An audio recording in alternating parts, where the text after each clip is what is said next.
kid. We're back in here for another big show where we're gonna really talk some of that real stuff. We're talking some of that real stuff. Also, what up? I need that vid. I need that vid. Just make sure that's you. You I don't got you reveal in a any kind of sec. crazy stuff in that vid. Okay, no kind of illegal substances, or else I don't want to get done by YouTube. So, guys, we're in here, man. Let me tell you what's gonna pop up in the show, guys. We're gonna be talking about Neymar, one of the most hated, vilified players out there. Could he return to Barca, staying at PSG? Who can afford 3 trillion a week of oil money? Pogba to Juventus. It's official. Pogba is back at Juventus. It is fully official. It is happening. He's now back as a Juve player. Eriksen United are doing a Shakira, Cardi B pole stripper dance for your boy Christian, the boy Eriksen, man. They're trying to get your boy Eriksen up in that piece. And we're going to talk about Zidane. Zidane is 50 today, 50 years old. He had an interview on Liga where he talks about a few things up in there, specifically also about, if you talk about as France manager and so forth. Didier Deschamps, get your ass out of that job because he wants Zidane in as manager and so forth. So, it is what it is, man. Yes, yeah, what up? How are things, bro? How are things, man? I'm good. What's up, guys? Oh, PSG. Wait, did you say what's up? Yeah, The ceiling. yeah. What you call it? Oh, I can't wait to talk about Neymar and Pogba and all them dudes, bro. Can't wait. Where's PSG IT? Yes. Where are the PSG guys? Oh no, he's calling me. Drop it. I sent the link. PSG I sent the link. Get up in that piece, man. Get up in that piece. I sent him the link, man. Don't So you see, I'm held hostage by Arsenal fan. I have to praise Arsenal. So Arsenal are crap. They're the worst football club. Okay, look, we don't want to assault this whole thing. I'm already running away from meeting for stuff. So actually, look, I think the first thing that we're doing, let's just deal with the breaking news.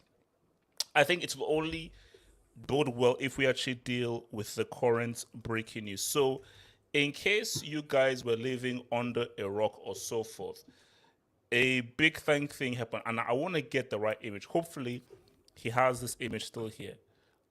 Beautiful, man. So, perfect. Let me get my mark up in that piece. Okay, perfection. Let me first share my thoughts because I want to come first to yes here on this one, man.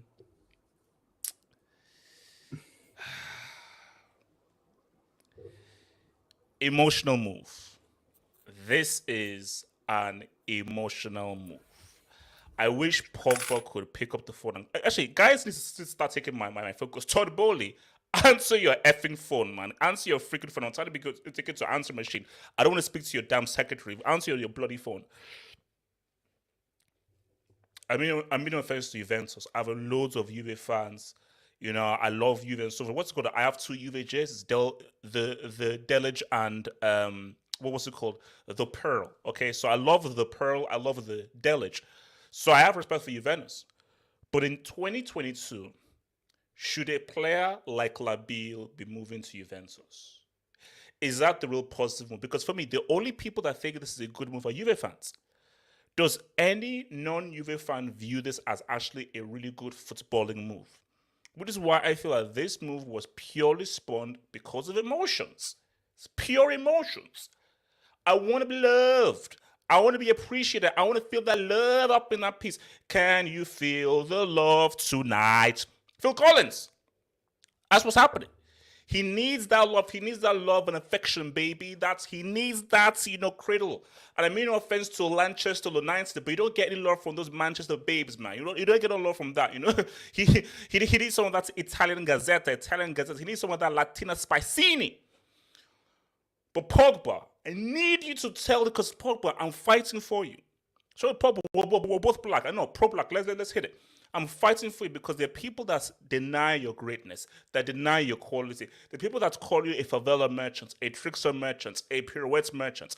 But I want to show you that you're that freaking dude, because I feel for you, Venus, you may be showed better to be an individual, but this isn't what's going to really pop you off. And my fear is this, guys. Pogba, he'll do his thing. But we could be seeing a case, and this is what fears. This is the thing that fears me the most. Not to the extent of Neymar, really, but it could be like, oh wow, what could have been. Because if Pogba goes to Juve, yeah, doesn't think in Serie, maybe he wins a title or not to win a title, doesn't win a UCL. How are we viewing his club career? Internationally, he high. But how are we viewing his club career if he goes to Juve and he doesn't really pop off or see a little sign at Juventus? I understand the LSG. I understand Ubris. I get it. But at Ubris, you got your boy Marco. You got Lionel Richie. You've got the Prodigy. And now I assume we also got your boy Nene. So with those guys in there, gotta relax. So with those guys in there, you're gonna be able to say what's up a lot more. You're gonna be able to say what's up a lot more. So I just feel that now. let me say something right now. I don't want Adrian anywhere near Chelsea because I'm hearing that Chelsea are trying to. I'm going for Adrian Rabiot. The rap. I don't want the rabbi. I don't want Adrian the rabbi anywhere near Stamford Bridge because if I do, I will protest. So I don't want that.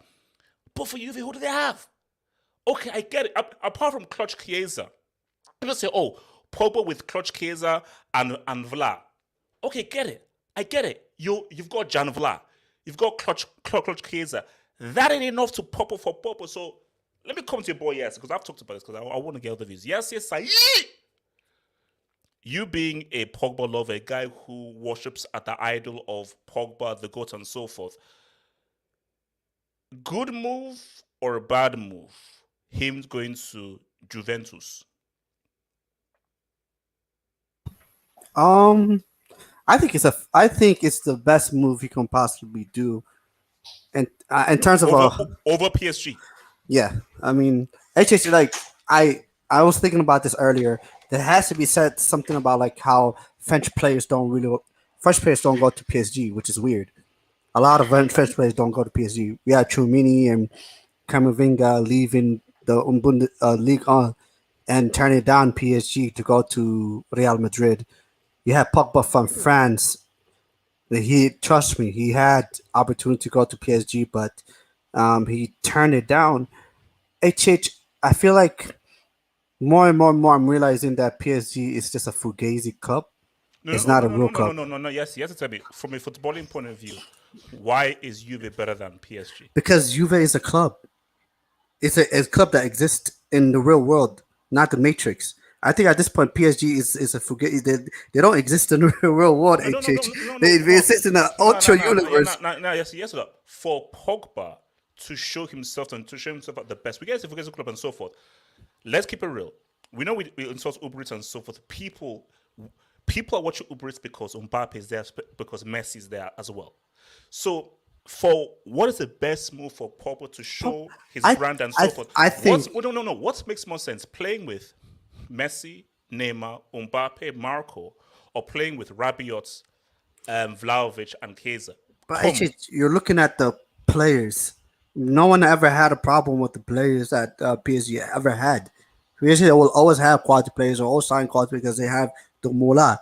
But the reality about it is like being in terms of a footballing club, Juve is more of a footballing club than PSG. Because when you go how does that wait? Yes, yeah. Yeah. What is more of a footballing club, Man United or PSG? But then no. It's a simple question. What's more of a footballing club, Man United or PSG? That's a good question. No, yes, it's not a good question. It's an obvious question. Just give me the right answer. Yes, yeah, I still think Man United is more of a footballing club than PSG. So, thank you. United is much more a footballing club, but we now saw how Pogba operated there. It's not about going to a footballing club. It's about what is the right club for Pogba. I told you, if let's say PSG and Juve were the only options, I'll say no. Go for Bayern, go for Barca, go for Madrid. But these being the only two options on the table right now, despite the issues at PSG, it still makes more sense than Juventus right now. But he didn't want. I feel like sometimes what you do is you speak about things about what you want instead of what Pogba wants. What's best for Pogba? Because Pogba wanted. Because Pogba, forget about what's best for him is what he wants. Because at the end of the day, I can say a lot about I can say Messi going to PSG was never best for him. I told Neymar going to PSG. We're going to talk about Neymar. We're going to talk about Mbappe staying at PSG. At the end of the day, is what the player wants. And at the end of the day, Pogba never wanted to leave Man United. That's the reality that I'm coming. That's the whole reason for that documentary, to establish that, hey, I never wanted to leave in the first place. I just wanted Man United to show me that how much they loved me. The fact that they didn't love me, I'm gonna go somewhere that loves me, and that is Juve. Juve, and in a sense, I feel like he has a sense of like, you know what, I'm gonna give back and treat the club that treated me the best in my career, and that one club that treated him the best above all other clubs is Juve, and that's why he's going back. And I agree with you. It is an emotional move. Yes, it's an It emotional is just move. an Yeah. emotional move, but at the end of the day, it's like one thing I realized about Pogba is the footballing move and the emotional move are connected to each other. That's the which Pogba's a top. which is wrong. When you do anything purely by emotions, it isn't purely logical, But no, no, because you're just using emotions. but I get that. But I feel like every football is different. Pogba is the type of player that you're gonna get the best version of Pogba if he feels that he's loved, similar to Neymar. If a player feels like he's loved and appreciated at the football club he's at, players like Neymar and players like Pogba, that's where you're gonna get the best version of him, and hence why he chose Juve. Because he's like, at the end of the day, Pogba's looking at what is best for him. Not, but of course, Pogba would love to play with Neymar and Mbappe and Verratti and all that stuff. But at the same time, he's looking at this like, you know what? Okay, it's one thing to go there to play with these guys and all that stuff, but it's another thing like, okay, I've struggled. I know I've struggled. I've been through injuries. I have not played my best football. I want to get the best play, a place where I know I can play my best and be my best. And the only place I know is Juve, and that's why he went there. So Ricardo, do you buy this BS that Yassir is spouting about Pogba? Yeah, no, I actually do agree with Yasir. Like when you asked on the basis of football purposes, yeah, I personally think Pogba's best option was to go to PSG. But like Yasir said, it's like at the end of the day, these are just people, right? And I think he's going to a club that he has felt. One, they took him up when he was young, when Fergie and Matt and Mino didn't really. There was that whole situation in the documentary. He went to a club. He pretty much developed and became the player he was at Juventus, not at United, right? Went back to United, things didn't go the way we all thought it would go. So I think, yeah, he definitely made an emotional decision going back to Juventus. I think this move is actually better for Juve than it is for Pogba. I think he brings Juve is getting a quality player, a player that has shown, uh, that he can take this team forward in the Italian league. Do I think he's gonna win the Champions League? Bearing any like insane moves, which I highly doubt from Juventus, I don't think he's winning the Champions League. However, um, one thing like I would say, and it just doesn't extend to Pogba. It will extend to Neymar. I'll even say Hazard. These guys were supposed to be the guys that were going to take over the Messi, Ronaldo generation players. And you could say, okay, Pogba won the World Cup. Neymar has a treble, and I don't know what Hazard really has other than No, no, don't the, come on, like, he don't do has a that, Ricardo. Champions Don't do League. that. He has I a mean, Champions he has a Ricardo, don't do League. that. Okay, okay, He okay. was I'm the best sorry. player at a World Cup. Like, oh, come on, give him that. Give him that. Okay, Come on, Ricardo, okay, give him that. okay, So, whatever. your best player at the World Cup. Carry on. Yeah. I mean, yeah, okay, I guess. Their career on the club level, I would say, did not live up to expectation to what we thought they would be. Like Neymar, yeah, he has a treble. He had a great Champions League campaign, but we expected more from him. Pogba, I mean, at least he has a World Cup, but on the club level, we expected more from Oh, no, him. no. I mean, but look, he messed up by. Fair enough. You went to United. I always said it was a bad move. He went to LA, but fine, you're now there. 2018, when he won the World Cup, he should have left. Yeah, I mean, you can. I mean, it's not even about when he should have left. It's more like you should have you even joined United in the first place. I personally don't think he should have Yes, yes, yes. because at the time you had a prime Barca Real Madrid chasing after him, and he still opted out for United. Now that's a sign of a clear emotional move already. Yeah. He's clearly an emotional guy. I mean, it kind of just is what it is. But yeah, like I don't think this is the best footballing move. I think he made an emotional decision, which is fine. You know, he's going to get paid well. He's going back to a team that he's been successful at. Who knows what Juventus is cooking? When I look at the pieces they have, you know, they have Chiesa, obviously, who's unfortunately had a massive injury. They have Vlahovic. You know, in the midfield, they have. I mean, their players aren't over the top, but they're solid. They look. I know you name those things. You got the Bala is gone. Kulusevski is gone. Yeah, One yeah. of your main key creative midfielders is gone, and also what's it called, Kulusevski. So basically, you sold one of the key guys from Sweden, and you sold Osasuna's cousin in Dybala. Yeah. I mean, but they also have what's it called, Locatelli. You know, whether or not you rate Delit, I don't know, but No, I don't. but it's still it's our solid pieces, at least in the level of the Serie A. Like, could they win the Scudetto next season? I personally think Inter is gonna win it. But can Juve maybe say something? Yeah, probably. But I don't think it's the best move. But if that's what he feels his heart is at, then I guess that's the best move for him. Osasuna, man, talk to me, man. Pogba, man. Dissect this move. I mean, it kind of is a little bit like Cristiano's move from Juve to United, where he's going back to a club that he loved before, that he played for, that he was loved at, and then he's going because he wants to feel loved, and then he wants to, you know, I don't know what he wants to do there, because they're not winning anything. Juventus. I was looking at the ESPN FC. They released a video, and it was talking about the early Champions League predictions, and it has said all the odds of the Champions League's, you know, winners, right? And I'm like, last season I had about 6 teams that could win it. And I had an argument for 6 teams. This year I have an argument for none. It's literally 0. They're either all butlers, they're all not good enough, or they're rebuilding their midfield in Madrid's case. So it's like the team that gets Pogba is, you know, they could get an elevation to win the Champions League, because I genuinely think one of these teams, if they just make a big move in the transfer window, they can win it. Because I don't see Man City winning it. I hate to say it. But here's the thing. If he went to PSG, I have a feeling that no matter how much we think PSG could have bottled it, they could have done something. He could have actually won the Champions League at PSG. With Mbappe, Neymar staying, Messi, like, PSG are good, and also man. this Gaultier guy coming in who, like, for me, Exactly, like, I get it's LSU and so, but the points are trying to they're make good. They're really, really good. No, Like, I was watching, but I rewatched their game against Bayern a couple of years ago, like when they beat them 3-2 away in the Allianz. Bro, they're good. Like, seriously, seriously good. Better than Man City, in my opinion. What's his?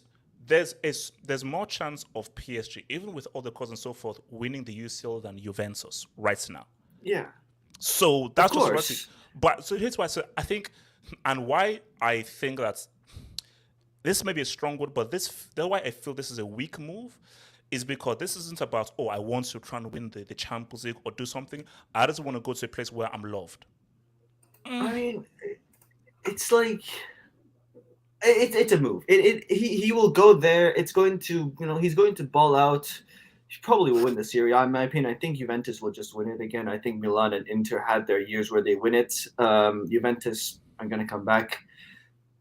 I think what's going to happen is Juve actually might reach decently far in the Champions. I think they might get back to the quarterfinals or semis at least.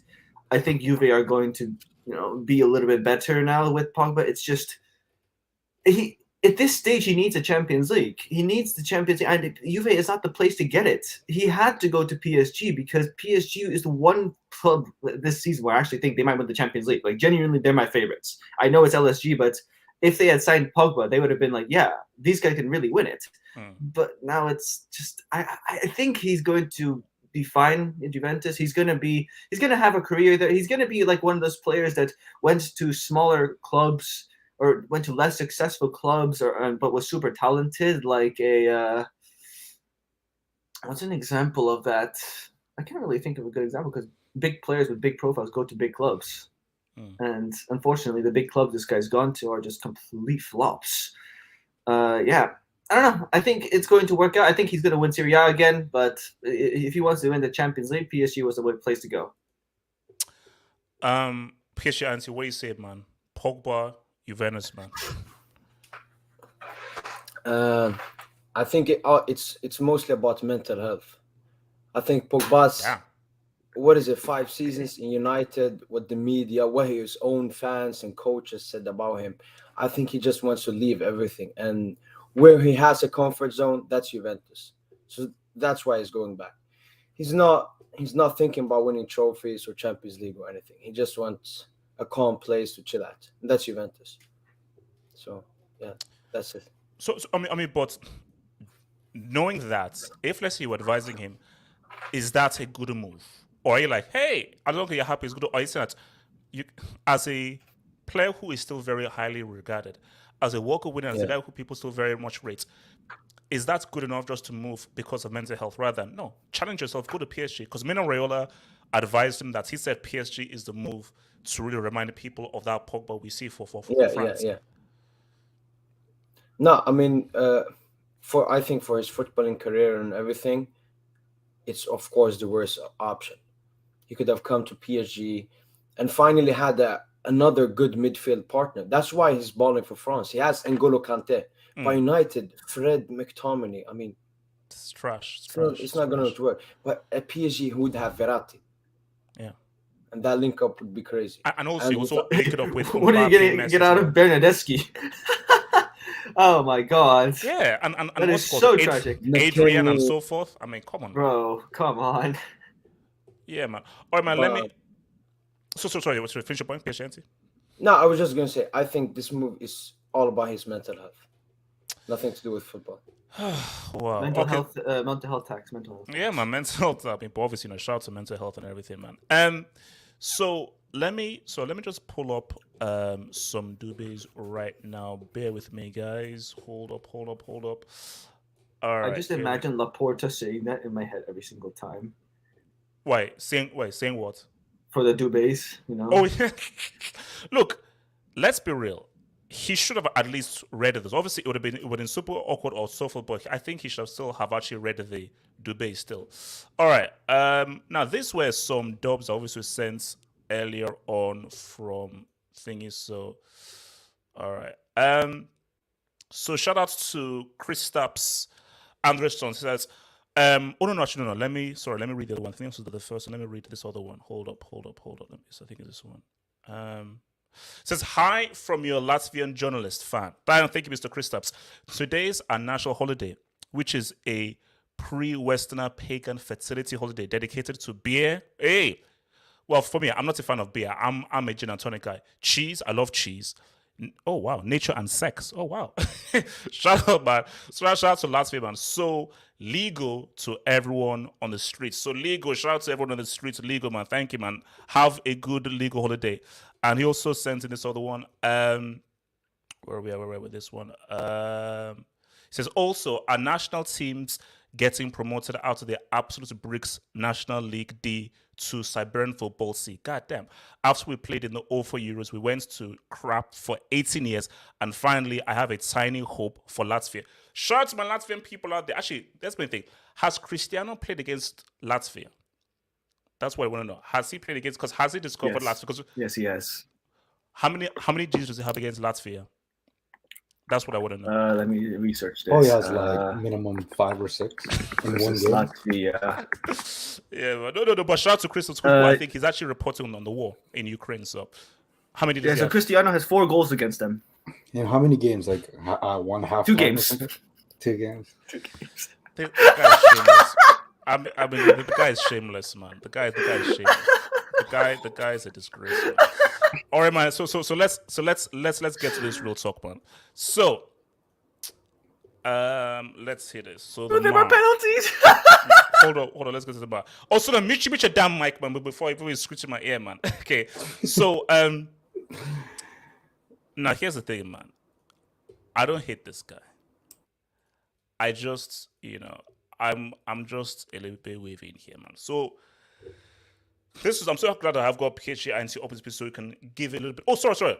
Don't guys, I'll take your other dubs. I see other dubs. I will take your other dubs very soon. Let me just hit this right now. So, Neymar. Here's the thing about your boy, Neymar. He actually, before I actually get into it, hold on. Let me actually just take this dubs because I need a fully clear head before I actually do all the stuff. But let me just take these other dubs so I do not forget because I need to be fully clear headed when I say this stuff. So, shout out to your boy Dajo RF. He says that. Thank you for the dub. A bit funny how the players HH rates Pogba, Zidane, Dembele, Lukaku. Emotions are a big factor. Hashtag break. Hashtag HH to RM. Hashtag RJ to RM. Pogba isn't a break. Bring him with you. No. Pogba is not a break. United tax. Hazard, he had a major injury and he was still the best player at the World Cup. The Us injury as well. I never really rated Lukaku that highly.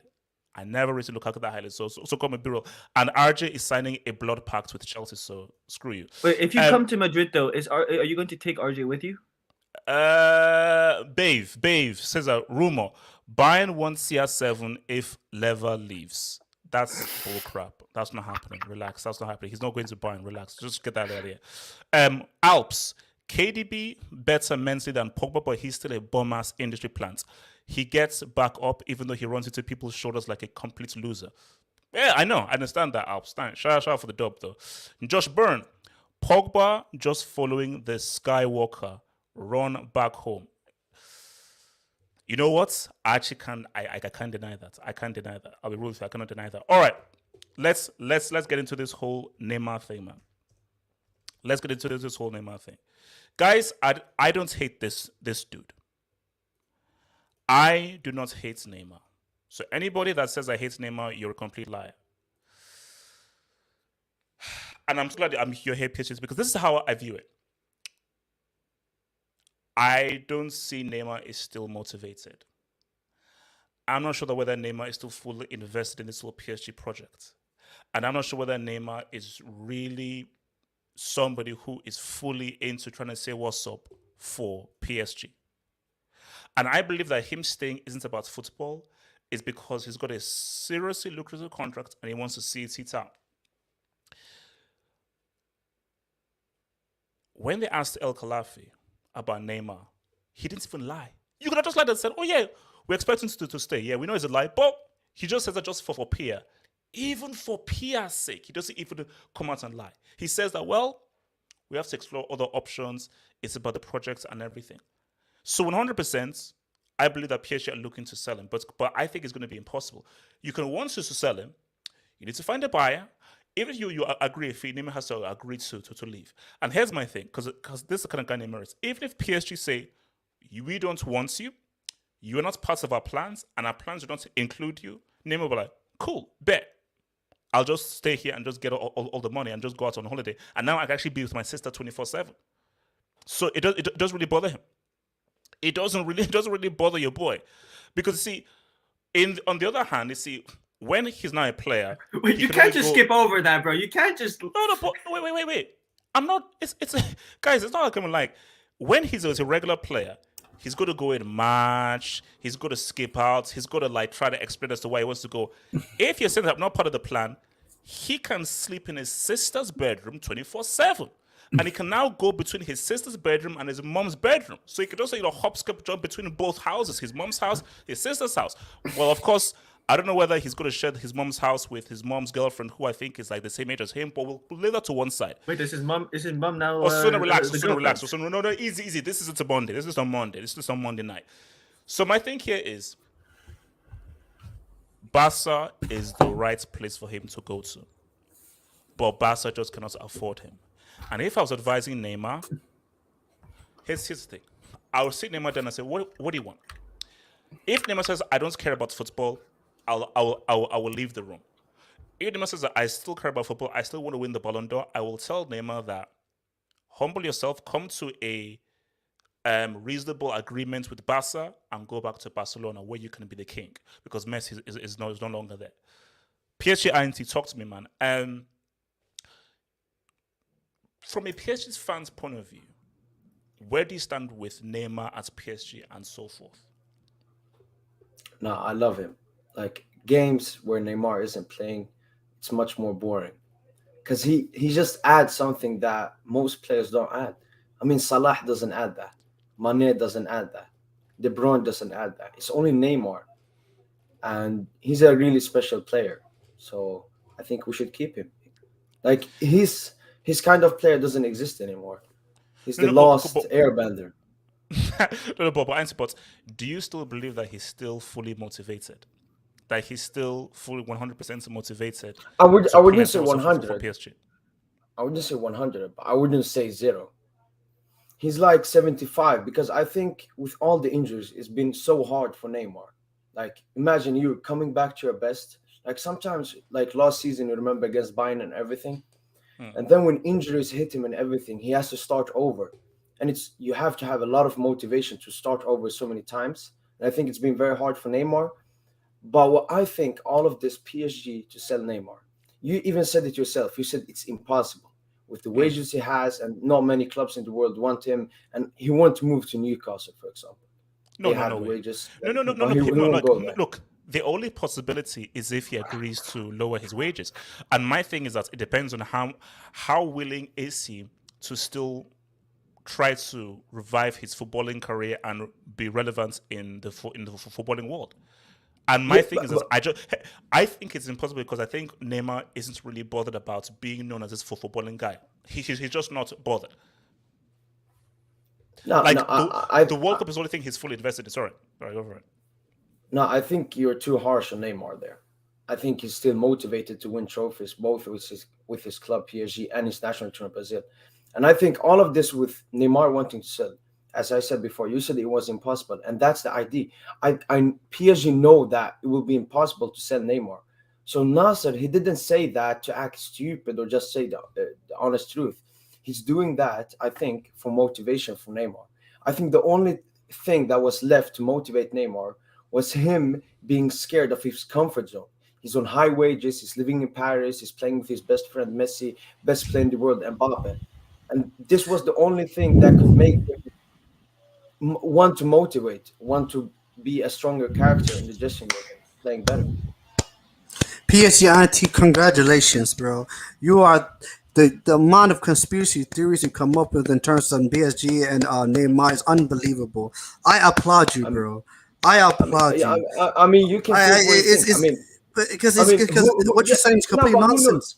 It's nonsense, bro. But who knows more about PSG and Neymar? Is it me or is it you? It's me. No. Of course, I know more about the situation. Hey! I'm just saying. You're PSG IT. You're PSG IT, bro. That's what you are. Yeah, all I'm saying, from credible journalists that have actually watched, that has actually went to Neymar's parties, that has actually met Neymar, are like this with Neymar, are saying that PSG want to get rid of him. But PSG, I agree with you. You know me better. You know better than me. No, I agree. PSG want to sell Neymar, but they know it's impossible. I mean, nothing is impossible. No, nothing is impossible. Why I'm saying it's impossible? It's impossible from. It's impossible if Neymar is not interested in trying to sort of reach a compromise with regards to reducing his wage. Then it's impossible because PSG can accept any transfer fee, but the player still needs to accept the wage fee. So, and I'm not saying if Neymar doesn't accept the wage fee, he's still under contract. And I'm saying that the reason why I say it's impossible is because I feel that Neymar has checked out in trying to sort of really remotivate himself.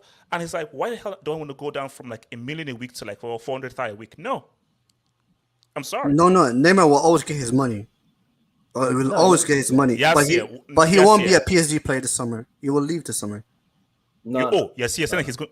Yes. No, he's not leaving. HS is leaving. How does he leave this summer? How? Simple. PSG make it work. PSG has No. Just to make it work. How? No. You say he leaves the summer. He only leaves the summer if he gets much reduced wages. There is no other club apart from Newcastle who he's not touching that can even offer 800, 700, 600. So he's going to go from about $1 million to like 400 or 300. HH, he won't. He will, like I said, he will get his money. Neymar will not take a pay reduction. PSG will be paying for Neymar to not be at the club.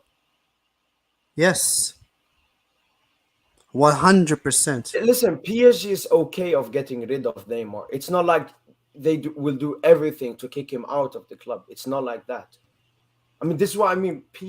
People that watch PSG from afar, they don't know what's happening inside of the club. Neymar isn't this bad. Ever since he came back from his injury, he's been one of the top attackers in Europe. Had 2 assists against Real Madrid when we got knocked out. I mean, the disrespect on Neymar, it's not like he's dropping 5 out of 10 performances every game. He's still trying his best. No, but especially, see, apart from PSG fans and hardcore Neymar fans, do people rate Neymar highly? Not including PSG fans or hardcore Neymar fans. I think, and that's the issue. I think it's a lot of PSG tax. Like if Neymar played for another club, he would be much more loved. People just hate on everything surrounding PSG. Verratti, That's not if true. he was in the Prem, if he was in the Prem, he would have much higher PR. No, but okay, is it hate or is it that PSG are so much better than everyone else in their league that it is hard for us to respect what a PSG player does on Uber Eats based on the gap in quality PSG have from Messi everyone showed else. us. Messi showed us this season that you should rate Liga. I'm telling you. People But no, I disagree goals. with that, bro. I disagree with that. The only reason PSG gets any hate is because PSG, the PSG are the prime example of a person that talks a lot of shit but cannot back it up. That's what PSG do. And obviously, people just don't like. You will never like a person that does that. All this, oh yeah, but then in reality, it's like nothing. People are at the end of the day, people don't like them because of Delta. No. It's not about Delta. It's because you can talk all the shit you want, all the stuff, but if you can back it up, people will respect it. You bought the summer you had Donnarumma, Hakimi, Nunes, and who else do you buy? Gini Wijnaldum and all these guys, and you have Neymar and you have Mbappe. Yeah. If PSG wins everybody, it doesn't matter who you are. People if you win things, people will respect it. It's just that simple. But the fact that you don't win anything, you have all these players, you don't do anything with these players. Well, they win Uber Eats though. Why you I mean, we win Uber Eats after the previous season they lost to Lille, for God's sakes, Lille. They lost to Lille, and then under Unai Emery they lost to Monaco, a young 17-year-old Mbappe, and then they go and splash all this money on. At the end of the day, PSG PSG. Yeah. You at the end of the day, it's like everybody loves Neymar, everybody loves Mbappe. People love PSG, but the reality is that you have to do something in world football you have to earn the respect.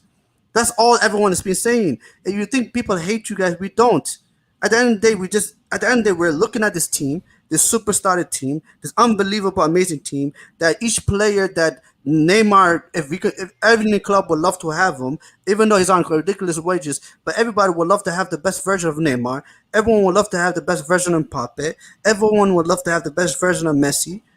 But in reality, it's like you have all that. You got to do something with it, man. That's all. That's where all the criticism, everything comes from. And then at the end of the day, it's like if you want to be a big club, you're gonna get hate, you're gonna get pressure, but at the end of the day, you will earn people's respect. No. But especially it's like this: Barca winning La Liga, when Neymar said what's up, you appreciate that more because we know Real Madrid, we even know Sevilla, we know Atletico Madrid. Apart from PSG, there is no other French club that has any real pedigree in the UCL. So for guys who don't watch Uber Eats or so forth, people are like Lyon, Lille, Nice, Nantes, but we respect an Atletico. We respect Real Madrid. We respect Sevilla because we see what they do either in the UCL or in the Europa League. So for someone of a name, or for us to respect it has to come down to the UCL. And it has to come down to what you really do and how you perform consistently in the Champions League. We respect Lewandowski because we see his pedigree in the Champions League. Not what he does in Bundesliga. The respect for Lewandowski, the respect for Kimmich and Muller is what they do in the freaking UCL. Let me come to your boy, Ricardo. Neymar, man. No, actually, would you want him at Barca if you can afford him, cheapskates? No. I think I like what Barcelona are doing with the youth, and a lot of the youth are very promising. I just don't want someone like Neymar anymore, which is unfortunate because I am probably one of the biggest Neymar fans when it comes to this channel. I think the only person who takes my spot is Vilton, but but I gotta defend Neymar. Like in terms of selling him, that's going to be an impossible task. For one, I think Neymar is the third highest paid player in the world. He was second, but I think after the Mbappe contract extension, I think Mbappe is probably paid more than Neymar. And the only guy who at the time was paid more than Neymar is Messi. And even at PSG, Messi still paid more than Neymar's. And Neymar's getting paid 30 million or so a year, which is insane. But regardless, I don't want to count another man's pocket, but even if PSG sell this guy for 10 million, you have to factor in, like, I don't know if it's maybe because I'm getting older and I see things different, but you have a guy who went from Brazil, which is, relatively nice weather, and especially if you play for Santos, you're going to get a few amenities in life. Then you go to Barcelona, then you go to Paris. Do you think he's going to go to any city in England? No, especially when you're paid $30 freaking million a year. You have 3 years. I think it's 3 years left in your contract. So you're guaranteed 90 million euros. Wait, where is United trying to sign Neymar at one point? And I was like, excuse me? Okay, now tell me this. I bet there are rumors about them trying to buy him again. Yeah. If you are Neymar, you're 30 years old, people hate you. You probably have felt this your entire life, right? I think at this point, Neymar doesn't really give a shit about what people think about him. He has said it in his documentary. I genuinely think that he's halfway in, halfway out. I think Neymar was a guy who was blessed by the football and got an incredible talent, that he was always going to make it. But perhaps he didn't really love football the same way Messi loves football, or, most people love football. He just so happened to have a talent. And if he's getting paid 30 million a year, and if that means his club doesn't believe in him, at the end of the day, he signed the contract. You're probably gonna be like, I'm gonna ride this out. 30 million for doing nothing? You kidding me? Why would I leave? Why would I leave? I just find it incredibly impossible for PSG to let him go. They literally gave him a contract extension last year. I believe it was last year around like the first 3 months when he was linked back to move to Barcelona. And it didn't happen ultimately. So sorry, I think your mic is sensitive, so every time you wipe the table, I think I hear... Oh, sorry. Yeah. He's not leaving. He just signed a contract extension. They're saying that he also has a player option to 2027. I don't know how true that is, but that makes it even worse if that's the case, because that's his option, not the club's option. Yeah. So I think... Yes, here. Like I don't know how you think that's gonna happen. It's not gonna happen. Like, it's gonna happen, bro. But what club will he go to? Like, he says that PSG are gonna pay part of his wages at whatever club he goes to. That doesn't matter. 75 to 80% of his wages will be paid. At the end of the day, it doesn't matter because he still has to agree to leave the city of Paris, a place where he pretty much has all his friends living with him. Like, there's no reason for him. And as for people hating PSG, look, I've watched a bit of PSG's games when they signed Neymar and Mbappe because I thought that was, interesting, And then when they signed Messi, I'm not gonna lie, I've watched every single PSG game, bearing maybe and I watched every single PSG game. I'll say this, like, we love to troll Liga, which is funny. Like, don't get me wrong, we like to troll. I think the league is actually a lot better than we perceive it. I'm not saying it's like the best league. Yeah, it's all right. It's actually not that bad, right? I mean, there's proof that a lot of the talents in the world do come from that league. It's not a bad league. Do I think it's the most competitive? No, it's not the most competitive, but it's definitely been more competitive than Serie, maybe outside of this year and last year, and it's more competitive than definitely Germany. But Yasir, you said that nobody respects PSG because they don't win anything. We've spoke about this on this channel. PSG's has been a far better Champions League team than Man City has. And you're saying, what have they done domestically? Both clubs have won 4 of their last 5 league titles. And Man City has actually made it look far more easier to do than PSG have, because at least PSG can like self-destruct at some point and mess it up themselves. Man City, like these guys, like it seems like if you don't have a perfect season, you can't beat these guys. And as for the Champions League, Man City lost to Chelsea. PSG lost to Bayern Munich. But that's the English league tax. Like guys, like you can't just keep putting taxes every time. Ricardo, we have to come on. We're grown men here, right? We're four grown men. One, two, three, four, five grown men here, right? At the end of the day, did you have to really count? Sorry. I'm not gonna lie. Four of us look like kids. Yeah, I mean, we have to come at the end of the day. We have to just accept things the way they are. There's an English tax. There is. The English league is Jorginho. For God's sakes, Jorginho was on the podium for the Ballon d'Or. For the Ballon d'Or. Hold on. Yes, are you telling me that the EPL is more that the EPL is less competitive than Uber Eats? No. I'm saying there's an English Premier League tax where What's the tax? What is the tax? Is like winning the Premier League and doing anything in the Premier League is perceived far greater than winning things in other areas. No. That's what I'm saying. No. Yes, let's compare both of the leagues.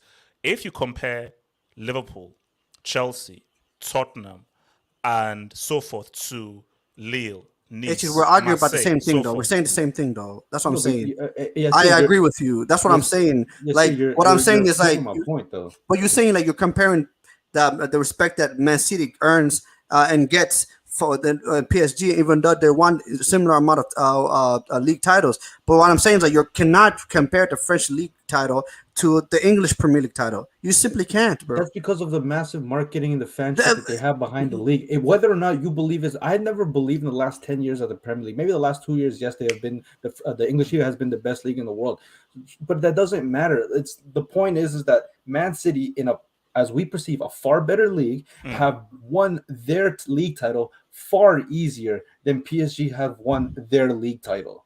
So how much greater is Man City to the rest of the team compared to PSG to the rest of their teams? And Man City, now with the addition of Haaland, with Sadio Mane leaving, with potentially Mo Salah leaving the Liverpool, there is no team that's going to be remotely on the same level as Man City. And the only team that was remotely on the same level is getting weaker year by year. So it's like... Ricardo, I'm saying I don't make the rules. I'm sorry, we don't make the rules. The rules is if you win the Premier League, you're far higher respected than if you win the French League 10 times. Even Bayern Munich, right? Even Bayern Munich winning 10 times, we make fun of the Bundesliga all the time. But Man City, we say, man, you know what, Pep? He cannibalized that league. We say that. We give him so much respect. I don't make the rule, though. I don't. Wait, hold on. But it's one thing seeing it through the fans' eyes, which is sometimes we over exaggerate what we see because we die for our leagues, we die for our clubs, but then we're actually talking about football. What's the facts here? Like if we're going to talk about facts here, any club that says no to Neymar, if you just remove the wages, remove the personality, you look at the talent, the player he is, every club will take him. That's not even a question. I'll take him. That's my point. But when you start adding the money, the lifestyle, you're probably like, I don't know. Some guys will take it. Some guys won't. Bro, Neymar in a United jersey, though. No, but actually, no. Because I want to ask a question to you guys. But before I do that, Osuna, what's your take with this whole Neymar thing, PSG, and so forth? Osuna does look like a no. I think he was stuck for a minute. Osuna, are you there? Dybala's cousin. Hello. Yeah. Hello. Okay. Your take on the whole Neymar thing. I can't do this. So Neymar, I think it's a bit of a shame what's come of him. He's very good, very, very, very good. I think he's just impossible to sell. I think that he's gonna stay. I don't think PSG can sell him. I don't think there's a club in the world that can afford him, even for starters.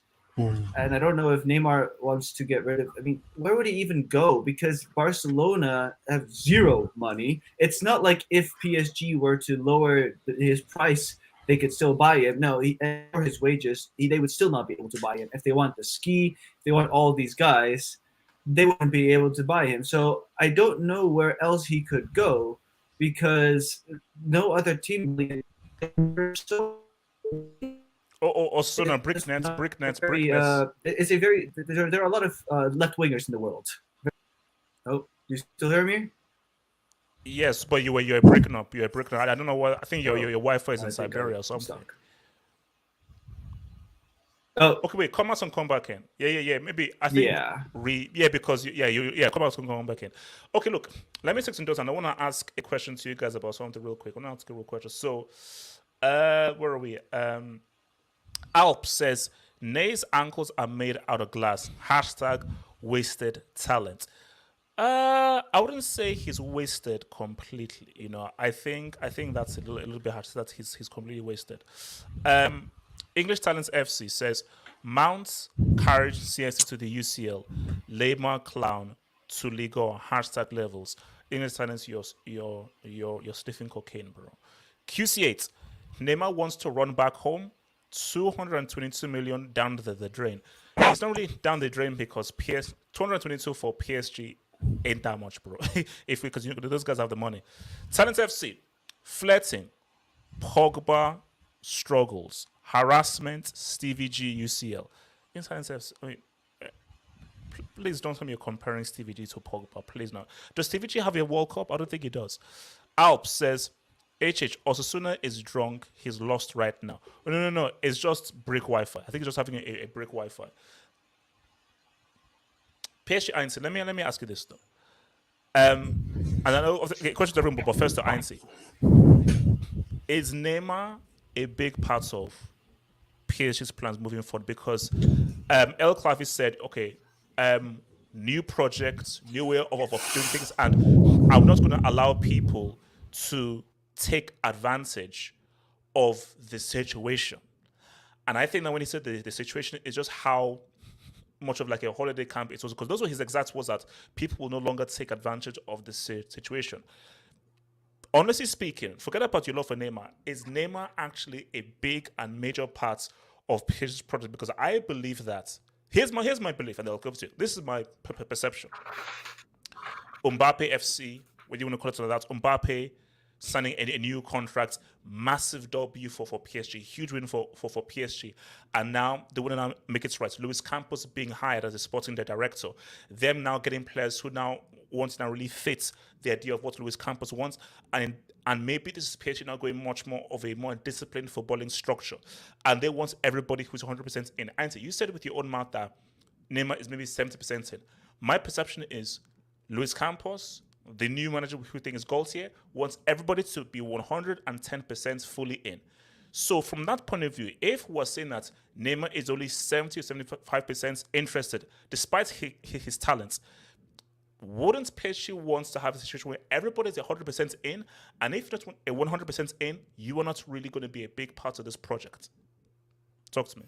I mean, they're holding meetings right now, Neymar and PSG. So they're talking about the project and how motivated he is and everything. But I really don't know if they think he's part of the project right now or not. But what the quote you brought up from Nasser, where he said people are taking advantage of stuff, he's not talking about Neymar. I mean, Neymar plays most of the games and actually contributes to the squad. So who is he talking about? He's talking about the Ander Herreras, the Kurzawas, the Icardis. These players that don't play any games. They play like 10 games at most. They sit on high wages. But I see, how is that? See, that makes no sense. If you're not picked for the team, how are you taking advantage of this situation? Yeah, wages. They have high wages. Kurzawa has like but that again, it still doesn't make sense. Did Herrera put a gun to anyone's head and said, "Give me that money"? No, they were giving those wages. So how are they taking advantage of the situation if they were given those wages and they can't force themselves to play? No, because they don't care about their football career anymore. When we signed them, we signed them for footballing reasons. But right now, they don't care about their careers. They're happy sitting on a high wage, going on parties with Neymar and everything all the time, and they don't want to leave PSG. So when people sign for PSG, they don't care about their careers all of a sudden. That's crazy. Interesting. When I call it a retirement home, I'm a hater, but it is what it is, bro. Yeah, see, mute your mic. No, it's true. The retirement home stuff, it's true, but it just said for the wrong players. because Messi, he actually wanted something. He's trying to achieve something from PSG. But these other players, they are the ones Nasser is talking about, and they don't want to leave. When PSG tried to sell them, like Kurzawa, he didn't want to leave. Lyon wanted him, and some other Liga club, even West Ham wanted him. He didn't want to leave because he just wanted to stay and live a very good life. Yeah, but my thing though is that, see, for me, I still feel that's a stupid comment to make, because I think, like, even with the whole thing with Neymar now, if you offer someone a contract, and especially it's a very high wage and a contract, as a player, why should you hate me for not wanting to leave? It's like the whole Umtiti situation. Barca fans, why do you have hate on Umtiti? Yeah. Umtiti didn't force Barca to give him that contract. View it through lifetimes. Forget football. View it through lifetimes. I am on 600,000 a week for 5 years. Oh, we wanted to live after 3 years because we want to change the thing. Oh, cool. Unless somebody's going to offer me the same 600,000, I am happy to see out my contract, and I'm fully within my rights to sit down here, see out my contract because of my very high wage. That is the issue of offering people high wages for several years. And I think that's what people are now seeing now, that, like, it is a very bad idea to get overexcited because you have loads of money, offering people at very high wages for several years, because now you're like, why would a player decide to leave? Because I think people's assumption is that people choose football. Yeah, and that's a massive assumption. Because money is still money. Yes, I love football, but my lord, there's a lot of money. I don't love football that much. I love football. I don't love football that much to say bye-bye to the bag. You know? PSG, Auntie, I have a question. How much is Herrera's on? How much is he on? I don't really know. I think 270, something like that, because we signed him on a free. So he switched higher. No, because I remember when Man United were doing a contract renewal, the reason why he went to PSG is because they offered him more money than Man United was willing to offer him. But it's interesting. Okay, so also, so hopefully your breakdown is the same. No, I mean. No, go ahead. No, I was just saying that's why we have changed the sporting director and everything, because PSG have understood that signing these players on high wages and everything, the bling that Nasser said, it hasn't worked out. We have to try out a new strategy.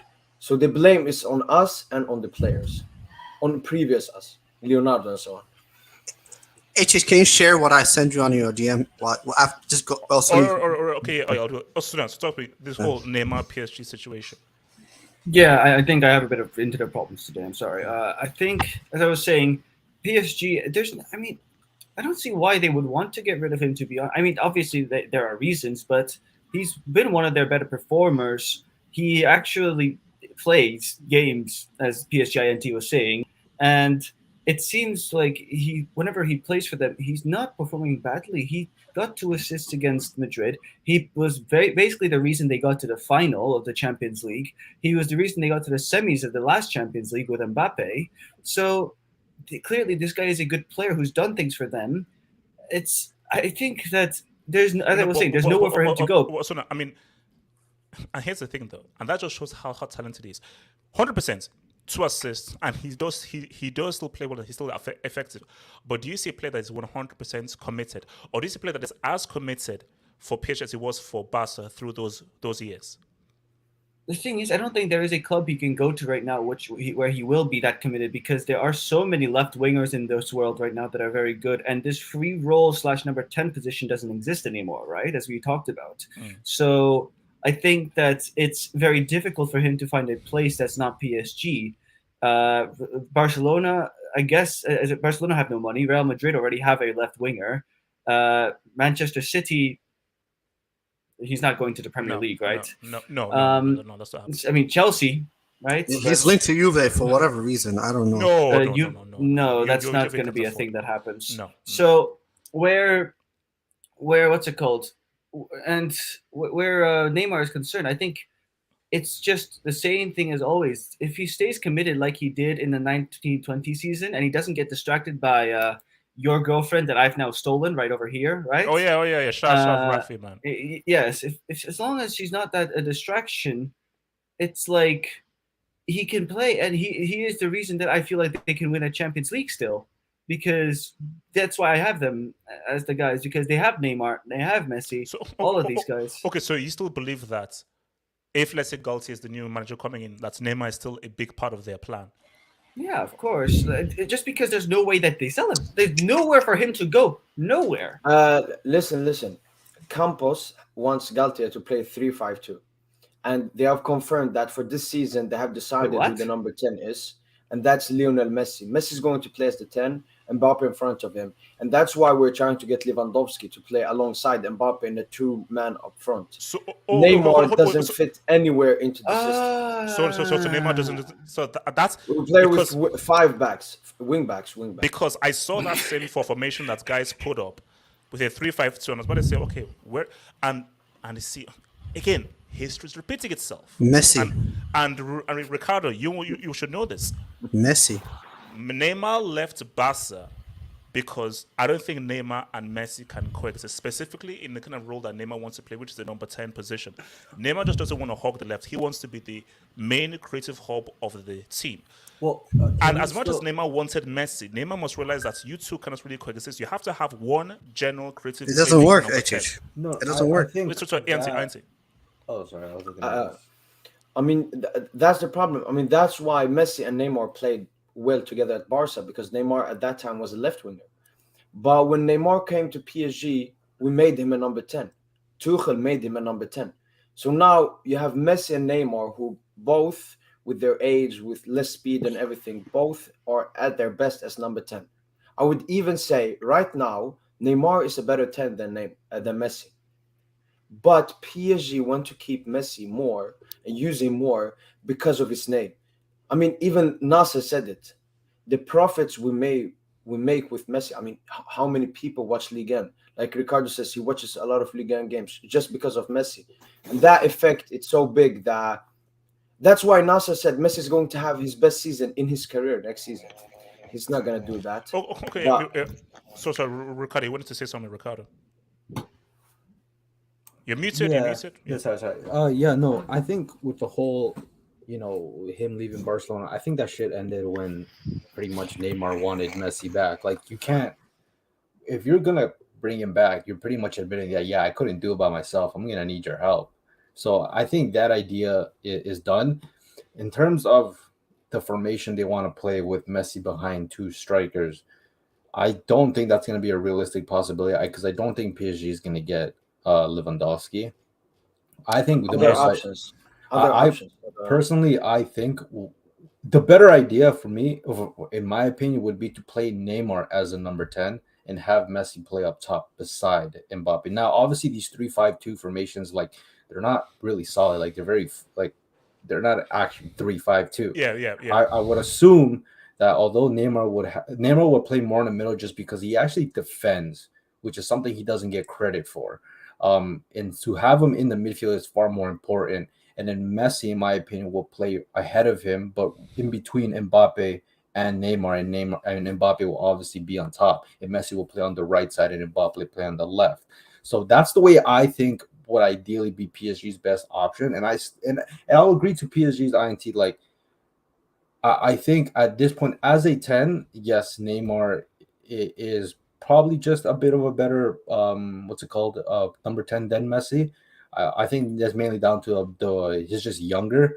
Although, I mean, you can pick and choose who do you believe is a number 10, but I wouldn't disagree with anybody who says that Neymar is a better 10 at this point than Messi. It's just a question of how much better he is. But it doesn't really matter because you have them both on your team. But my thing is that, correct me if I'm wrong, but towards the end of the season, when people saying that Mbappe and Messi actually had a link up, I think we saw that link up far more when Neymar was injured, and then they relied more on Messi and Mbappe to get the goals. And I think everybody, before they even played together, I think everybody knew that the profile of Messi and the profile of Mbappe was always going to work, because we have seen it so many Mbappe-esque type of profiles as wingers at Barcelona. And to be fair, I think this season Mbappe and Messi has been one of their better duos because Neymar has been injured.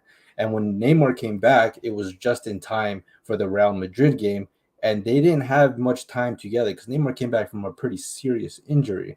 So they have to obviously adjust bringing Messi in to actually make a proper functioning trio. But with so it's like I think.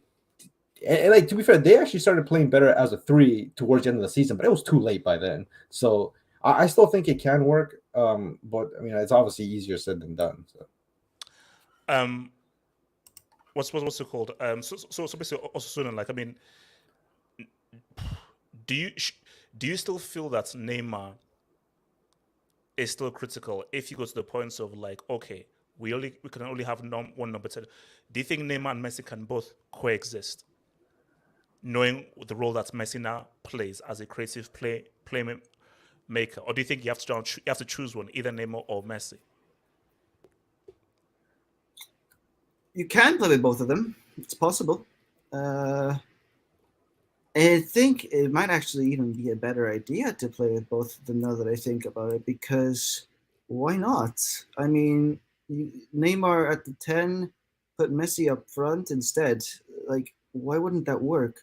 Wait, so you're saying put Messi up front as a striker? Oh, absolutely. Compared to Neymar, 100%. Neymar is a better cam than Messi, and Messi is a better striker than Neymar. So, does Messi work as a striker?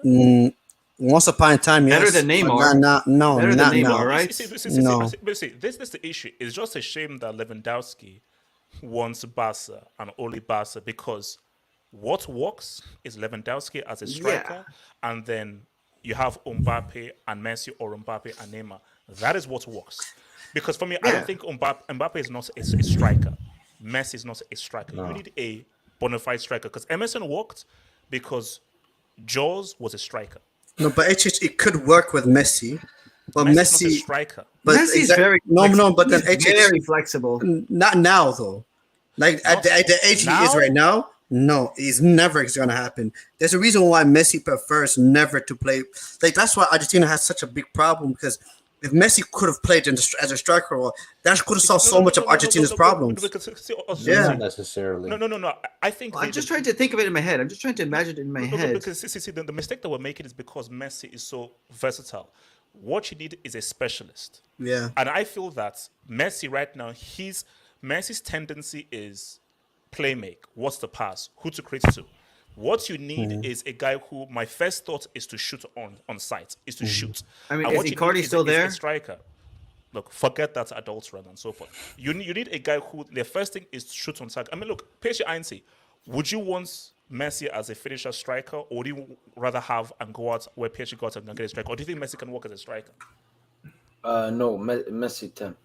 I mean, we saw him when he's not in his perfect position. Like PSG, Pochettino played him as a right winger. I know right winger and striker is not the same, but Messi, if you want the best out of Messi, use him as a 10. Use him as a 10. That's true. I think also we're too fixated on the formation. They'll probably on paper, yes, be set up as a 3-5-2, but in the actual field, he's not going to play as a striker. He'll probably drop deep, switch with Neymar, put Mbappe out right, move Neymar up left. Like the flexibility between Messi. But it doesn't work, Ricardo. I'm thinking about it more. It doesn't work. It doesn't work. It does not work. It doesn't work, Ricardo. No, but they tried last season. Last season, PSG's biggest problem was they tried. They tried to fit all three in the same team, and it doesn't work. No. Yes, that's with Pochettino. Listen. Pochettino. Listen, PSG's main problem was the midfield. We had only Verratti who could move with the ball, take the ball from the defense to the attack. But when he wasn't playing, or when people man-marked him, Messi and Neymar had both to drop deep to get the ball up. And that made us play with only one striker. That's why Messi, Mbappe how about so many Messi goals. dropping more deep? Not as a 10, but as one of the central midfielders. That's a No, ridiculous Messi idea. was still playing. In a lot of games, except for PSG, Messi was still playing deep as a midfielder. Yeah, so why not just play him as a central midfielder? No, he shouldn't, because if you want to get the best out of Messi, you want him closer to the goal. Guys, it doesn't work, man. I know. I mean, let's just say you want it to work. I know it doesn't work. I'm thinking about it now. It doesn't work. All right. So we're trying to make it work. No. But no. I think. Look, we're saying it doesn't work based off of Pochettino, who is trash. That guy is underrated. So I think that we have to now see if I can name 3 billion managers better than Pochettino because I've never rated Pochettino.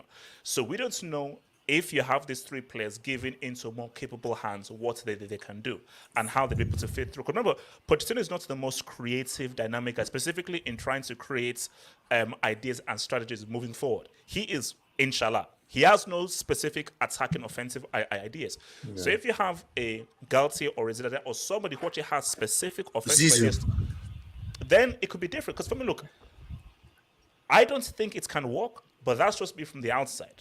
I don't know whether another guy, because for me, Emerson worked because you had specific rules. You had a finisher, you had a creator, you had a left-sided guy. The issue now have is, as PSG Antis has said, Neymar is now used to being playing as a creative number 10. And you now have another creative number 10. Mbappe is not a striker. He's a much more of a left-sided or right-sided inverted winger forward. So what PSG need is a striker who is a bona fide striker like what Cannibal was. And then you now have your number 10. And you need specific roles. HS, what about this player? There's one player that maybe can save PSG. Uh-oh. No. See? He's not either a striker. That guy scores like. Come on, guys. Think about it. Neymar, Mbappe. He's not a striker. That guy's not even a striker. Ronaldo. The guy literally plays Mbappe's position. He literally plays Mbappe's position. Guys, no, guys. Stop the hate. Time out. Let's take the hate right now. Just throw it. Just throw it in the trash for right now. You can grab it later. Cristiano Ronaldo, Messi, Neymar, Kylian Mbappe in the same Rafaela, team. are you seeing this? Are you seeing this man? In the same team. No, that's really creepy, by the way. So. wait. It's never gonna work, man. Would you take Chris? Would you take Chris? No. IT, you want to? Listen, I took Messi, and it's not gone the way I wanted to. And I don't want to see that again with him. Do you want to be happy? Respect. No, IT, do you want to be happy? Do you want PSG to win the champions? Do you want to enjoy your life?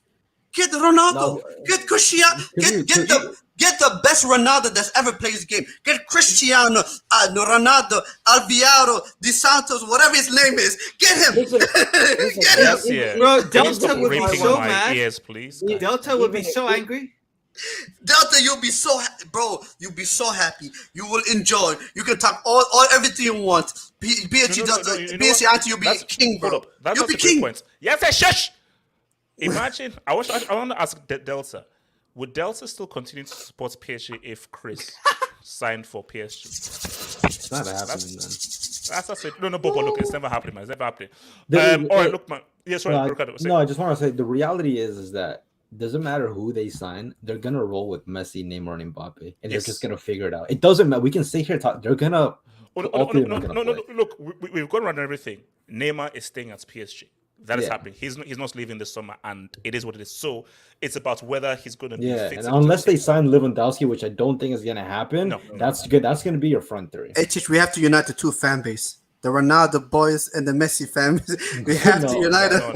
That's the key to world peace. That's never going to happen. It's not happening. Okay, look, man. We have to move. We have to move, man. So yes, I want to talk about strippers. I want to talk about strippers and pole dancers. Oh, so no, please don't do that. That's very creepy. So yes, I want to talk about strippers and pole dancers, man. Can you please explain to me why you're twerking for this dude?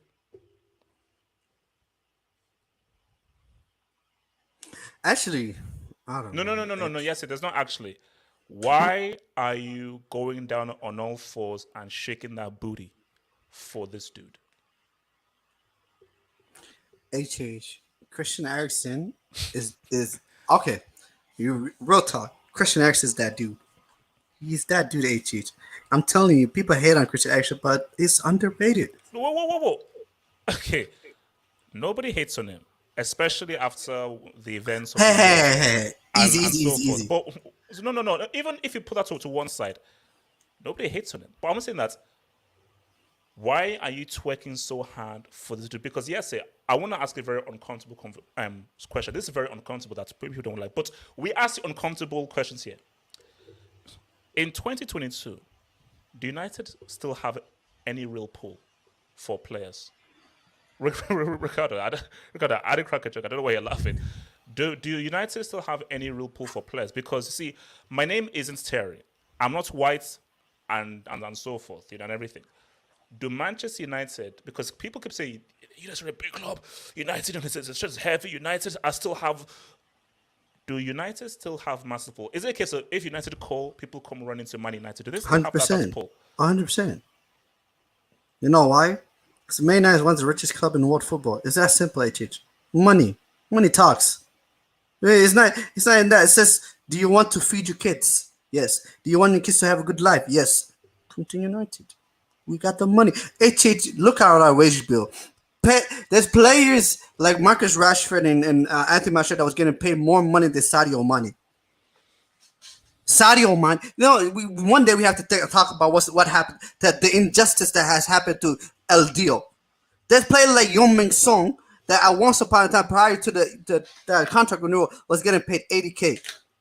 80K. You know who makes 80K? Phil Jones. Has he played football? No. But you get paid at Man United. You earn your money. No. Yes, that's what that is. Yes, that's the pull, HH. Yes, shush. Yes, that was not my question. My question is, put money aside, bro. Newcastle have money, so that means you're saying that you like Newcastle because Newcastle have money and they have pull. If money is not a factor, are people running to United? Do people say United because it's Manchester United and the club?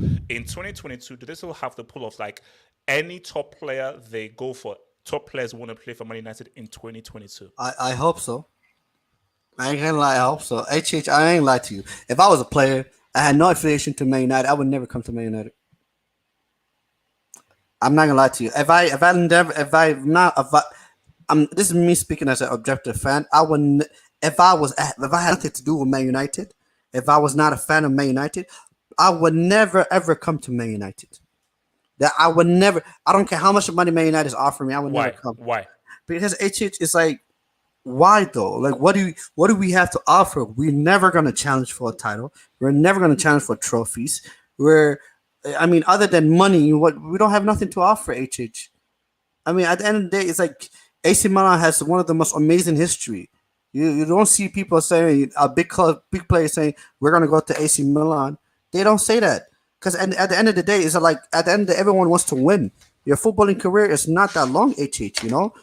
Plus people see what happened to my boy Pogba and Di Maria, and then that like players, bro. You come to Man United, bro, like. Oh, I think yes, it went stock. Sorry, PSG INC man. United.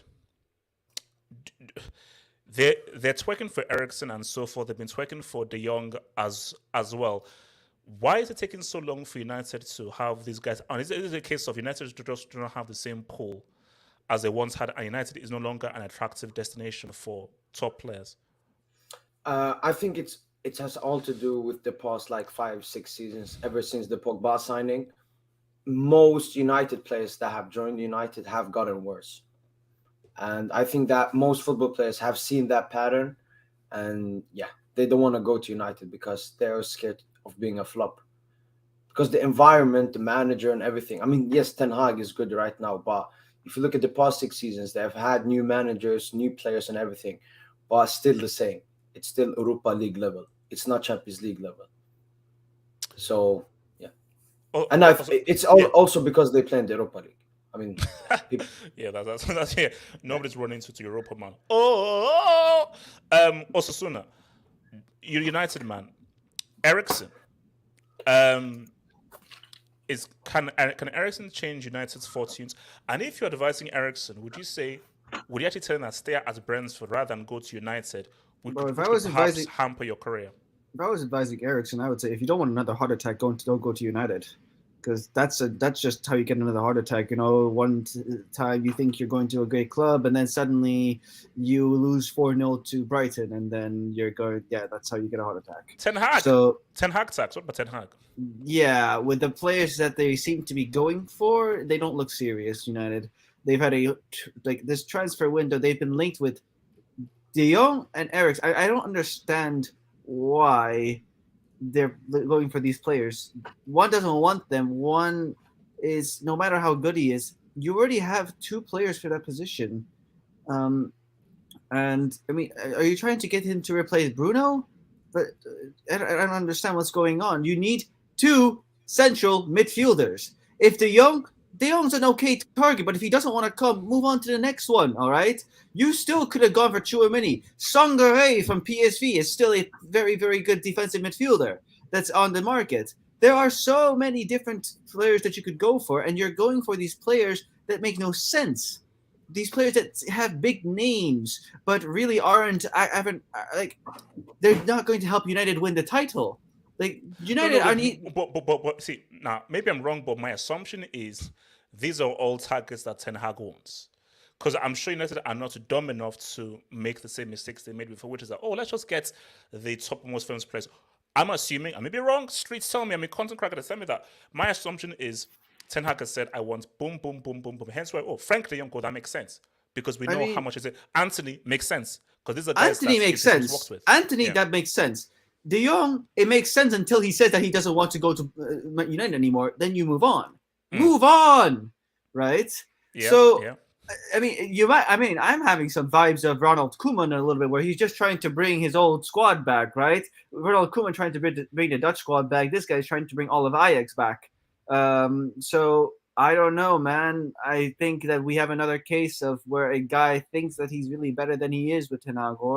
I think with the guys that if it is him that's going for these targets and that wants Christian Eriksen, I mean, we'll see. We will see. Let's just put it that way. I don't think United are a serious club. I don't even know if Eriksen would want to go to United also as well, because, like, what is the point of going to Manchester United now in your career? There is no reason other than money, and if you want money, you go to PSG, right? So there is no, but then also there's a connection with Erik ten Hag and Eriksen apparently. And apparently, like Eriksen. Yeah, they were with Ajax together. Yeah. Because when Eriksen played for Ajax, but I still don't, and because Ten Hag helped Eriksen train when he came back from the rehab of his heart attack, so that's why they have a connection. But it's more just, I don't see how this is progress for United. They need progress. They need center back to replace Maguire. They need two midfielders, not an attacking midfield. They have someone there, and we know we joke around about Bruno, but he's better than Friday McTominay. So, like. First, your priority should be there. You need someone on. You need a backup striker, and you need a right winger. Anthony is a right winger. Cool. Who is your backup striker? Who are your midfielders? Because they don't have any midfielders right now. You shouldn't be going for Eriksen if you don't have any midfielders or a center back. See, my thing is that even before I come to Ricardo, even if he gets a Frankie de Jong, as we know, Frank de Jong plays in a double pivot. So if you're getting Frankie de Jong to play with McSauce and Fred Flintstone, then there's no point in wasting it. No, you have to get Frank de Jong with a midfield that Frank de Jong can walk off with. Because Frank de Jong, if you get him by himself, that's the same Pogba mistake. So my thing is that it has to be, because people say, Frank de Jong is not a world-class midfielder. He's not this kind of amazing, superb player. He's good. But Serie was saying to me Frank de Jong is world-class. No. Players just aren't world-class because your club is twerking for them. No. Go and watch them play and then decide if you say whether they're world-class. You can't just put a world-class tag because Twitter says so. Ricardo, talk to me. Look, United are absolutely easy embarrassment. Guys, we understand. Yes, we understand. Yes, here, let me talk. So you're chasing after a guy in Frankie de Jong, who has his heart set out on staying at Barcelona. And then you have Eriksen, who has half a heart, who wants to stay at Brentford. So it takes somebody with no heart to actually want to be at United. And like this team, like when I'm like United, I thought they couldn't get any worse. But it sounds desperate. Like that, like there's no other word.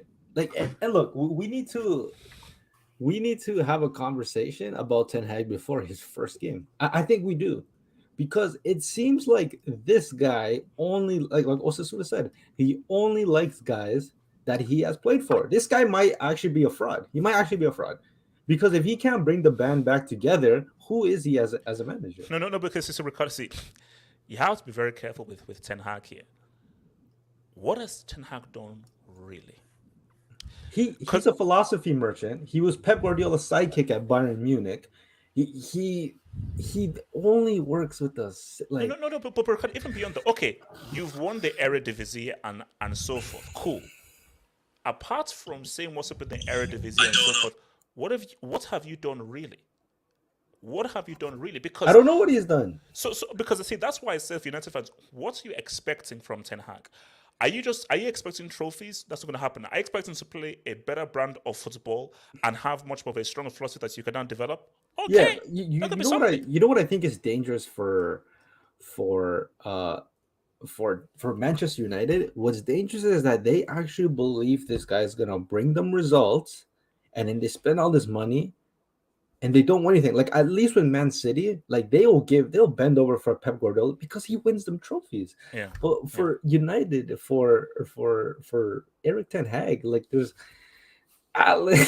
like I don't know, like with Eriksen, like the fact that he doesn't even want to go to United and he plays for Brentford, like kind of tells you the state of United. It kind of does tell you. Like you would assume a club like United, who is probably top 3 in terms of marketing, revenue, and all this good stuff, doesn't even have Champions League. They would still be able to pull players. Like Barcelona, this is the worst I've seen Barcelona in my entire life, and somehow we're still pulling the ski. Like I don't know how that works, but but Ricardo, don't misunderstand. No, hold up. See, that's very key. What Ricardo said is very key. See, I'm not trying to be anti-English. Queen Lizzie is my girl. I love her. You know what's it called? Winston Churchill is that Sam dude. He was a bit racist, but it is what it is. But I'm just speaking facts, and this is just footballing facts. Lewandowski came out and said, "I only want Barcelona." You look at guys like Tchouaméni and so forth that say Real Madrid. It was only Real Madrid and so forth. What player outside of England is saying, "I want Man United"? Manchester United is where I really want to go to. United is my thing. Because what I try to explain to United fans is you being garbage trash for the last 6 years means something. Yeah, it does. You just being, because United fans think that's all because you've been garbage trash for 6 years, that name still rings true and it still means something. No. Because I said that you may be rich, you may have money, you may have popularity, but footballing wise, you're irrelevant. But here's my problem though. For me, as much as I like Frankie de Jong, but I'm gonna tell you right now, guys, I've never rated Frankie de Jong as highly as the way Man United are rated him. For me, it's I genuinely believe, I'm gonna say this right now, for whatever price we pay for him, we're overpaying for him. It's not worth it. I'm gonna say this right now. But yeah, here's the thing. This is my logic. I'll agree with him. By the way, no. But you're right. But here's my logic. The issue is we didn't support the manager. We didn't support the manager. Wait, hold on. Let me land. We didn't support the manager. So my issue is it's not about we're going all in on Frankie. We're going all in on Ten Hag. If Ten Hag says, I need him for my system, he's critical for my system. If you want me to succeed, this is a player that's critical for my system. So rather than you going all crazy because you rate Frankie de Jong so highly, it's you're going all crazy because you want to support the manager and what he wants. I get your point. So here's my problem though. And this is the truth and the reality of Man United. Here's my problem is Man United are just the way we are run. We are incapable of signing. We're incapable of building a team. We're not capable. We don't know how to do that. I get the point. Okay, you want to back a manager, and this Erik ten Hag wants freaking de Jong. But we also have to be very, very careful of the naivety of the manager as well. So someone I don't know, a Liverpool fan told me that when Jurgen Klopp was going, when he prior to him signing Salah, he didn't want Salah. The board and the scouting people that actually done the work behind it, scouted it, understood what his philosophy is, understood what he wanted in a player. Say, hey, the player you're looking for, there's a better player for, and I know you want this player. When we will back you, but this player will do much better in your system, and his name is Mohamed Salah and bought for 30 mil. Man United don't have that. People forget Ten Hag didn't do this by himself at Ajax. He had a whole crew behind him. He had that David Omberton, whatever his name is, and he had Van der Sar. He had a whole team but behind him. You know what I think. You see, and here's the thing. And this is the key thing. It's like if let's say maybe it could be a pride thing because maybe United feel slightly embarrassed because they think that hey, if we're bidding for people should run to us. So by Frankie saying that, even Barca in a rebuild, even with Javi Atreides as manager and so forth, he's still saying thanks, but no thanks. I still want to wait for Barca. And that's like, hell no, because what should happen is that there are a lot of players out there. And as you said, what is the whole point of scouting? Scouting is this is really good player who can fit what we want to do, but he's like 10 million. You no know one what's knows about him. We can easily not because no one knows about him, but he has the skills and the attributes to say what's up for your system. And you know what's this is another thing that's more another thing about it. I like something I could never figure out. Why are Man United the only club in for Frankie de Jong? I could never understood that. But everybody realized Man City, they can do. They will imagine Frankie de Jong, Man City. Well, we work. There are many clubs out there that will work for Frankie de Jong, but why are they not in for him? Because at the end of the day, it's like okay, no matter how good Frankie de Jong is, Barcelona offering the quiet man they're offering, he is simply not worth it. Other clubs are feeling, you know what? As good as Frankie de Jong is, we understand the quality player is. You know what? There's other players out there. There's probably less money than him that could probably do the same thing that he could do. They understand that because they have a footballing network. But Man United say, Erik ten Hag, who do you want? I can almost guarantee you, Erik ten Hag told them, I want a Frankie de Jong type of player. They said, do you want Frankie de Jong? He's like, okay, sure. That's literally what he told them is, I want a Frankie de Jong type of player. Man United probably said, we don't know what that is. So do you want Frankie de Jong? He's like, yeah, if you could get him, get him. And then this is the situation we're in.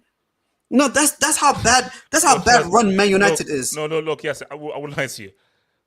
This is embarrassing. Like the fact that it's been taking because we say, oh, these transfers take long and so forth. Is it because it seems as if Barca are in a real powerful move. And my thing though is that see if you're Frankie, do you really want to go to Man United? Even if and this is the sad thing, even if they're offering a huge amount to see, Frankie doesn't strike me as a guy who wants to go solely for money. He strikes me as a guy where I'm up in my career. I still want to prove myself. I'm coming up to a World Cup as well. I want to be in the right footballing project. HH, like I said, Frankie de Jong, he genuinely really loves Barcelona. This guy was at Ajax going to Barcelona games whenever he could. Like this was people like Ricardo. I mean, sorry, I read something in the chat. Frankie de Jong, like he genuinely doesn't care about money. He doesn't care about money. Like, yeah, money's nice, but like he genuinely wants to be somewhere where he dreamed to play. And unfortunately for United, like not many players are looking up to United as they once were. No, but Ricardo, that's okay. To be honest, I don't mind that. Because there's so many players out there. There's so many players out there. So many talented players out there. Somewhere in the jungles of somewhere in the streets of Peru, the streets of Argentina. Man United, when you look at Man United.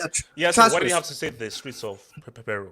That's where I'm from. Why? I don't know. Right here. Okay, I've been to Peru, by the way. No, I love Peru. Really? But yeah. 100%. I've been to what is it? Cusco. Yeah, I've been there. I've been to Peru. Peru is nice. Unbelievable. Machu Picchu. Climb Machu Picchu and everything. Listen, but my point is like Man United. I want you guys, if you guys ever had time, look at Man United's transfer targets. It's always the obvious one. Either they're linked to our manager that we have, or they're just an obvious transfer target. Man United will never sign, Julian Alvarez. We will never sign him. We will never sign Kimmich randomly. We will never sign him. We will never sign N'Golo Conte from Wesley Fofana. We will never sign these players. But we will sign a Declan Rice for 150 million. We will sign Frankie de Jong for 80 million, 85 million. We will sign Anthony because Ten Hag wants Anthony. But it's just like sometimes you look at them, it's like, do you guys don't have scouts? Do you guys don't have footballing people? Can you not just give a list of players that are decent players that people can sign? for like a Luis Diaz or a Jota. I don't think anybody wants to play with the Curry goat. So no, and also these guys were in for Haaland like a couple seasons ago with Oli as manager, and they still couldn't get it. We got rejected by Haaland and Jude Bellingham. Jude Bellingham was playing for Birmingham City. What does he know about Germany and Bundesliga and Barcelona? Wait, hold on. Nothing. Nothing. Hold up. Alp says, yes, you're trying to fleece PSG for money. Yes, you're trying to fleece PSG for money. Please, give us something, bro. We need help. We need all the help we can get. Please. All right. At this point, we need God. We need God, Elsie, bro. Even Frank de Jong doesn't want to join. Is being forced out. Wow. Look, man, I actually feel sorry for the young man because the guy's like, look, I want to stay. And Barca like, look, man, I mean, if like when they get your ass out to go away, like it would be really bad if even Serie admitted that he doesn't want a player who doesn't really want to join the club. So it'd be really weird if De Jong comes and he has like a frown on his face as he puts up the United jersey. That'll be messed up, but I'll be messed up. What's it called? Hold on. You don't see me laughing, HH. You don't see me laughing. QC8. Christophe Gauthier plays 4-4-2. Mbappe and Messi as a front two. Well, I heard it was 3-5-2. I mean, PSG is it going to be 4-4-2 or 3-5-2? No, I mean, Galtier, it's at his previous club. Nice used to play 4-4-2, but coming to PSG and what Campos wants is 3-5-2. It's 3. All right. Shout out to your boy Ling. HH, day 3, I finally scored at the park. Berbatov-esque. That's a lie. Lies, Wing. I see what you look like. Lies. Alps, I give the dub apps. I remember my United fans hating on Barca's tic-tac football and calling possession useless. And now they're doing tactical analysis on Frank de Jong with triangles. Look, life comes at you fast. But it is what it is, man. But that's not true, though. How can you hate on tiki-taka when we got destroyed by tiki-taka twice in the Champions League final? Well, United fans were saying... Yeah, I mean, at the end of the day, bro, you can't... Talents FC. LL got a pick with a white guy to enable Mount hate. No, relax. No, I don't love Mount, actually. I don't. Alps. So many Pep Guardiola copycats these days. # lame. Oh, are you referring to the guy who hasn't won a UCL without Messi and Jaja Fiesta? Is it that same dude? So don't talk like Pep Guardiola's no, it's Cruyff's philosophy. Pep Guardiola is a philosopher. Is a disciple of Cruyff. Okay, look. So I need to quickly change back to my camera. Yes, yeah. Next season, what players definitely will be wearing United jersey? Oh shit! I think you're gonna sign 3 players for sure. All right, freaking De Jong is coming. At this point, with the situation, Man United and Barcelona are in so deep in this situation that it just makes sense that he's coming. Good business. Yes. I can't believe we got fleeced by a broke ass club. It's insane, bro. Eriksen is coming. I think it's definitely coming. This notion that he doesn't want to come, all that stuff is. I mean, I think he's coming, guys. Is the Curry goat staying? Who's a Curry goat? Oh, Ronaldo. I mean, I think I'm hearing parts of him in Bayern Munich. So, I mean, Bayern Munich can replace when. Ronaldo's not speaking German, man. Ronaldo's not speaking German. I mean, that's what I'm hearing. Like, Lewandowski is going to Barcelona, and Ronaldo's going to replace Lewandowski. That's not happening, man. So what? No, wait. Who came up with that? Well, that's crap. That's what I hear. That's what the report says. Cristiano to Bayern. Yeah. You imagine Ronaldo doing El Dio. It was Sane with Gnabry, Coleman, Kimmich, and woo! No, that's not happening. Bro, he's gonna score 100 Bundesliga goal. 100. Okay, look, but let's hit this final crack, man. So Zidane is 50 years old, man. Shout out to Zidane. Zidane is 50 years old, one of the greatest players of all time, a horseman, a legend, superb, amazing dude. And he had this interview with L'Equipe where he says that he actually hopes to be manager of France one day, And for me, look, as I said to myself that I think that France missed a trick. France are not winning the World Cup. And I'll be surprised if Didier Deschamps beats the course of the defenders. By not getting knocked out in the group stage. But for sure, they're not winning the World Cup with Didier Deschamps. It's not happening. And we saw that at the Euros. So I think Zidane should have been manager for this World Cup. So I think France screwed up there. So Osasuna, Do you do you believe if Zidane takes over as France manager that he wins the World Cup, and by him winning the World Cup, is there no doubt that he'll then literally be the greatest figure in football? The UCL wins, the World Cup win as a player and as a manager, and now a World Cup win as a player and a manager. I believe that he is the key to France succeeding. Zidane is a very good manager, very, very good. And so if you put him in international management, you're going to get success because normally international managers are not very good. So you put Zidane with that France team in 4 years with perhaps Mbappe, some upcoming Chouameni, Camavinga, all these players. Maybe not Benzema since he'll be retired by then, I think. But with all these players, I think that he could really do something amazing. I think that in his first World Cup, he could at least reach the semis, and then he wins it again. Because I truly believe he is the second greatest manager to ever, manage the sport, right? After Ancelotti. So, hey, I mean, 3 Champions Leagues in a row. Like, who else has done it? Who else? So, it's a conversation, all right? Maybe it's a Monday night conversation, but it's a conversation. So, here, I think that he's proven that he can manage quality players. He's proven that he can manage big egos. So, what is France? Quality players with big egos. Yeah. Fit. Perfect. No, but here, so it's great. Could you make an argument that Osuna, I'll come to your answer. Can you make an argument that Zidane is the GOAT?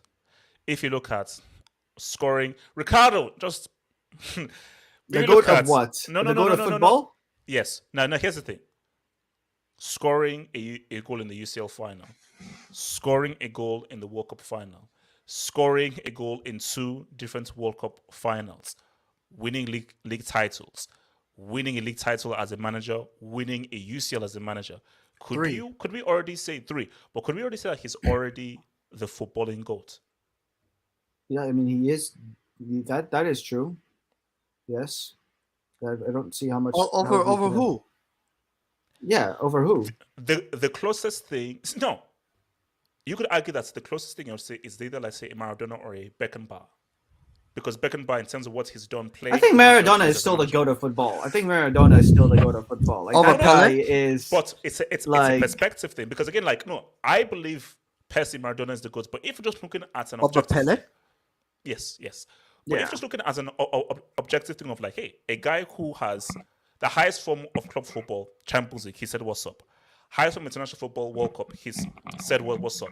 He's now gone into management and has won the highest thing in club football. Only thing he's missing is the highest form in international football. So, but very few players have reached those levels, both as a manager and as a player. So from that point of view, you could make an argument from that perspective that he's the GOAT in terms of his achievements, both as a player and as a manager. You could make an argument, but when you think of football, because this is just a case of when you think of football, what do you think of? And you think of Maradona. Like, I hate to say it, but when the first thing that you think of when you say football is Maradona. So. Oh, but also now, look at some of Zidane's clips, man. Zidane's eye. He eye. I never said he wasn't as good as Maradona, though. No, he wasn't. Well, he wasn't. But Zidane could do some things that Maradona also couldn't do. I think his just ability to control the ball he's basically Xavi before Xavi came, and then he also relax Maradona's name, bro. No, I'm saying Maradona. I don't know. I don't know what Maradona couldn't. I don't think there's anything Zidane could do that Maradona couldn't do better. Oh no, but I think they even asked Zidane, and Zidane said that Maradona for me is that guy is crazy. Yeah, that is true. Like, that guy is crazy. That's why I say, as a manager, sure, Maradona was a flop, but it's at least he still went into management, and there are still so many iconic moments of him in management. So it's not like there was a boring management career there. That he had a management career that was actually pretty entertaining. So that's why you could say that he is the GOAT of football. Because for me, I think, look, that was just an argument. I think GOAT is still Maradona, but I think greatest figure.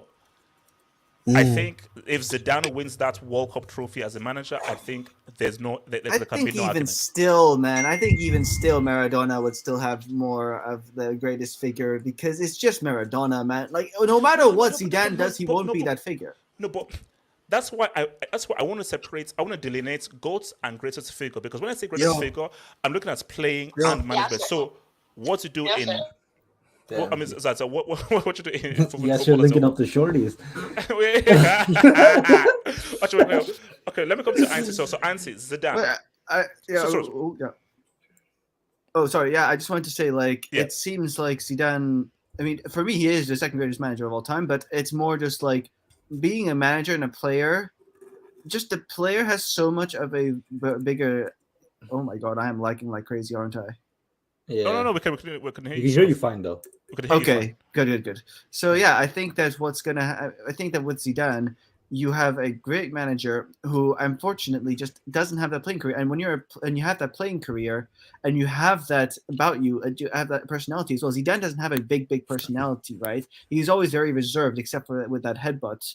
So I think that also in terms of greatest figure, he can be. Maybe in terms of GOAT, I think, yeah, if he wins that World Cup, he is the GOAT, because he would be one of the greatest players to ever play the game, and he would be the greatest manager to ever manage. So, yeah, that is facts.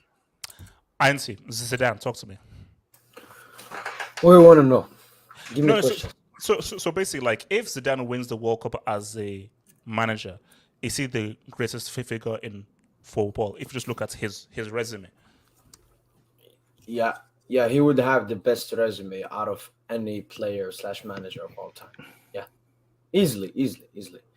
And the thing is, he has also been important for those stuff, like the World Cup, 98, scoring 2 goals.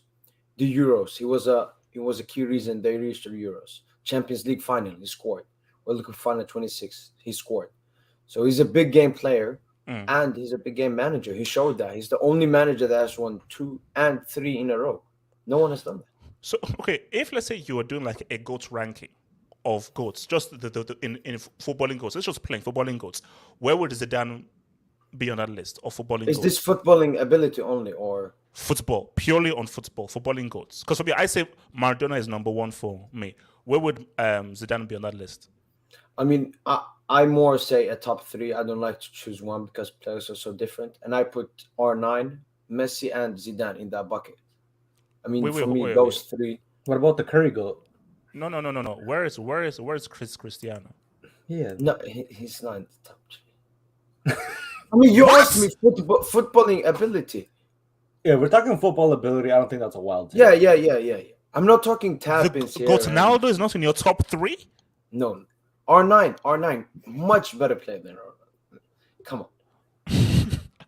That's respect for Ronaldo. I mean, that's respect for Cristiano. I mean, Ricardo, do you believe in his blasphemy that he's saying? So no, I actually do believe in this blasphemy, because Ronaldo has talent. Let's not act like there's like it's just pure hard work. He has talent. You can't reach the level he has without some sort of talent.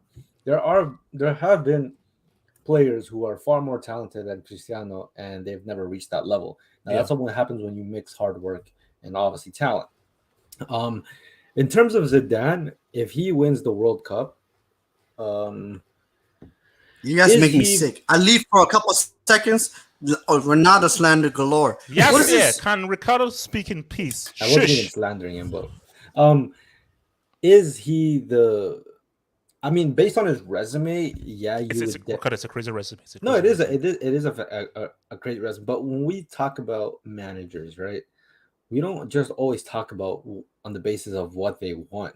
Let me ask you this: we all like to say, well, Pep Guardiola has been successful pretty much at top clubs that have an incredible amount of spending, right? But I would actually say that he isn't the best.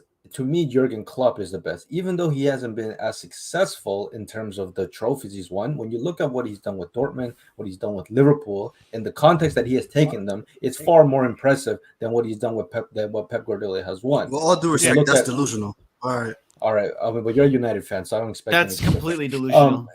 So for example, with Ferguson, what makes him one of the greatest is his longevity and how much and also what he was able to achieve with players. Exactly. So you're telling me a guy who's been in management for a grand total of 4 years is now potentially, I mean, in Osasuna's case, He's already the second greatest manager of all time without a Yes! You can't Nice. you can't win Yes! 3, bro. No manager in Yes! history has won 3 in a row. No. History. No, there's a man. There's It's Champions League history. But seriously, let's just look at this. see, No. What he that's did, actually, look, see, what he did was historic, but I get where Ricardo is coming from. As I said again, we still need to. We still need to Sherlock Holmes what Zidane was able well, to okay. do So let first me three ask you. Let me give you a kind of analogy. Is Bill Russell the greatest basketball player of all time? No. Okay. I would say Zidane's career would remind me a lot of, in a sense, Kareem Abdul-Jabbar. Not even just manager. Is that when we're talking about all of football, like player, manager. With Kareem Abdul-Jabbar, you can make the argument that he is the greatest basketball player, not the greatest player in NBA history, because from high school to college to the professional level, not even Michael Jordan, LeBron touch this guy. Oh. So you can say that he is the greatest basketball player. So yeah, maybe Zidane in a light, you can say that he is the great in terms of football figure. Yeah, he is that.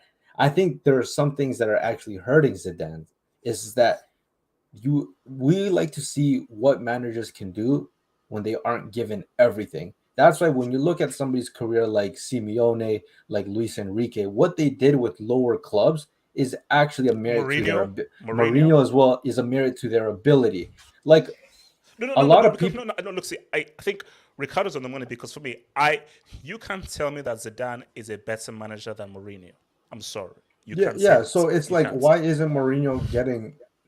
I mean, people say he's amongst the best based on what he's accomplished at Porto, Inter Milan, and Real Madrid. Although he wasn't as successful as Real Madrid, he had crazy seasons at Real Madrid, and obviously he's the last United. He still has the record. What's it called? 100 goals, most goals. Yes, so something like that. Yeah. So like his repertoire is what makes him stand out, and I think some things are holding him back because yes, I do think Maradona will always. Not even Maradona. I think Pele is seen as a bigger icon than Zidane, but I also think Brazilian Ronaldo is actually far more remembered than what Zidane is. Oh yeah, and that's unfortunate. And like, look, this is coming from somebody who has seen like Ronaldo and Zidane were the first two guys that I remember as a kid. I'm like, yo, these guys are like the best. Like these, in terms of what the standard is of being the best player in the world, like Zidane, Ronaldo, the best. And the fact that he wasn't clear cut, I think hurts him in that regard. And we can say that about a lot of players. You can say that about, I mean, Cruyff at his time was, yes, regarded as the best, but, right after him came Maradona.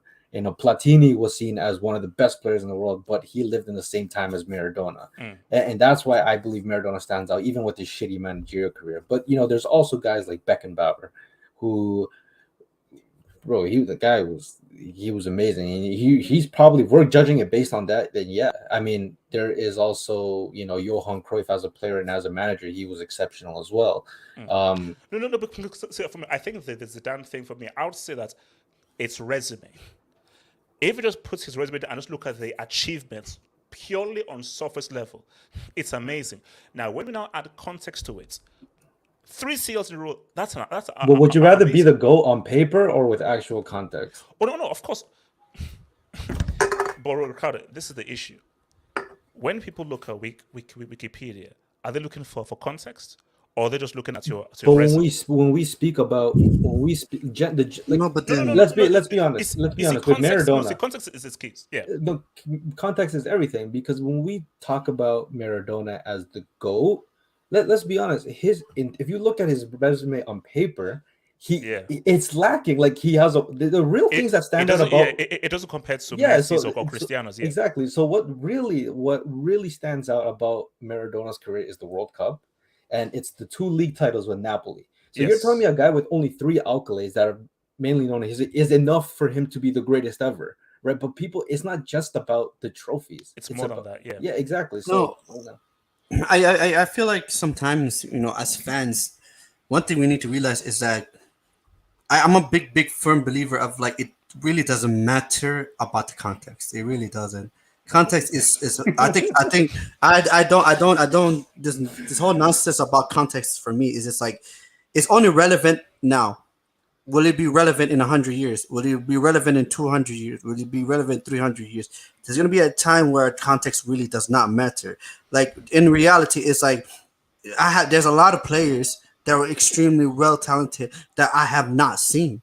I've simply have not watched them play. But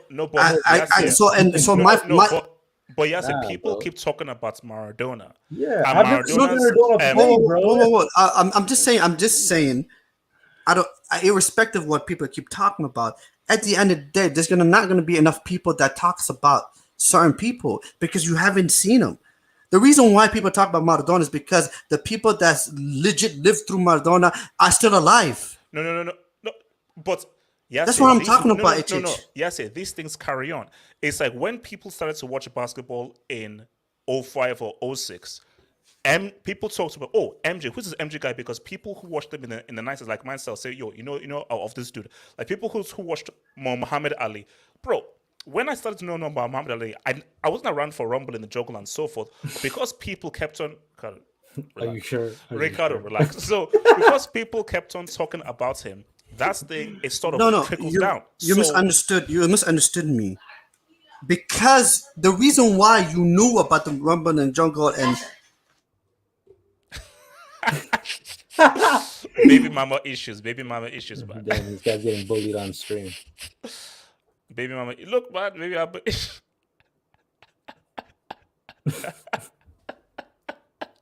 Okay, so he got caught lacking, man. He got caught lacking. Look, man, your baby mama. Man. So let me ask you a question.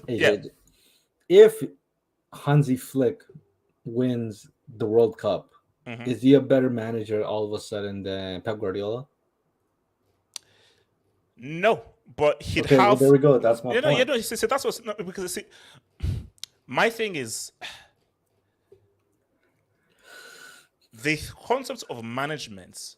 Really, it's a mixture of management is really dot. Let's keep it real. For me, when I look at management, it really is dot.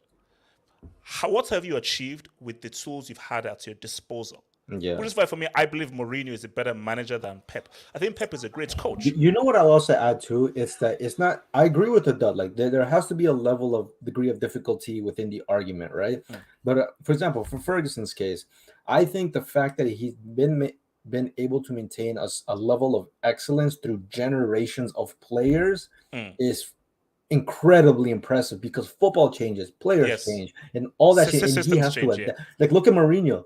He was successful in the 2000s and the early 2010s. But if we're being honest, his level of consistency in the highest level of the game hasn't been consistent in the later 2010s. He said, "What's up with Roma?" He can go Roma their bro, it's Conference League, bro.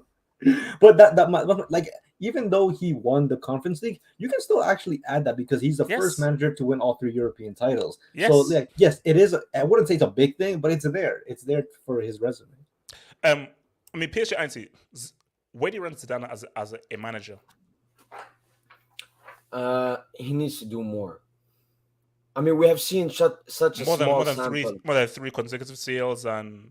No, I'm not saying he has to achieve more. I'm just saying he has to show us that he can achieve success with different clubs in a longer period.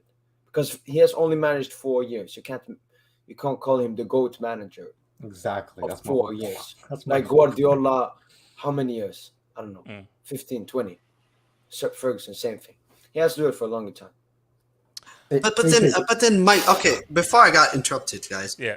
my whole context thing is like context only matter when the people that can add context to it is still living. That's my whole point.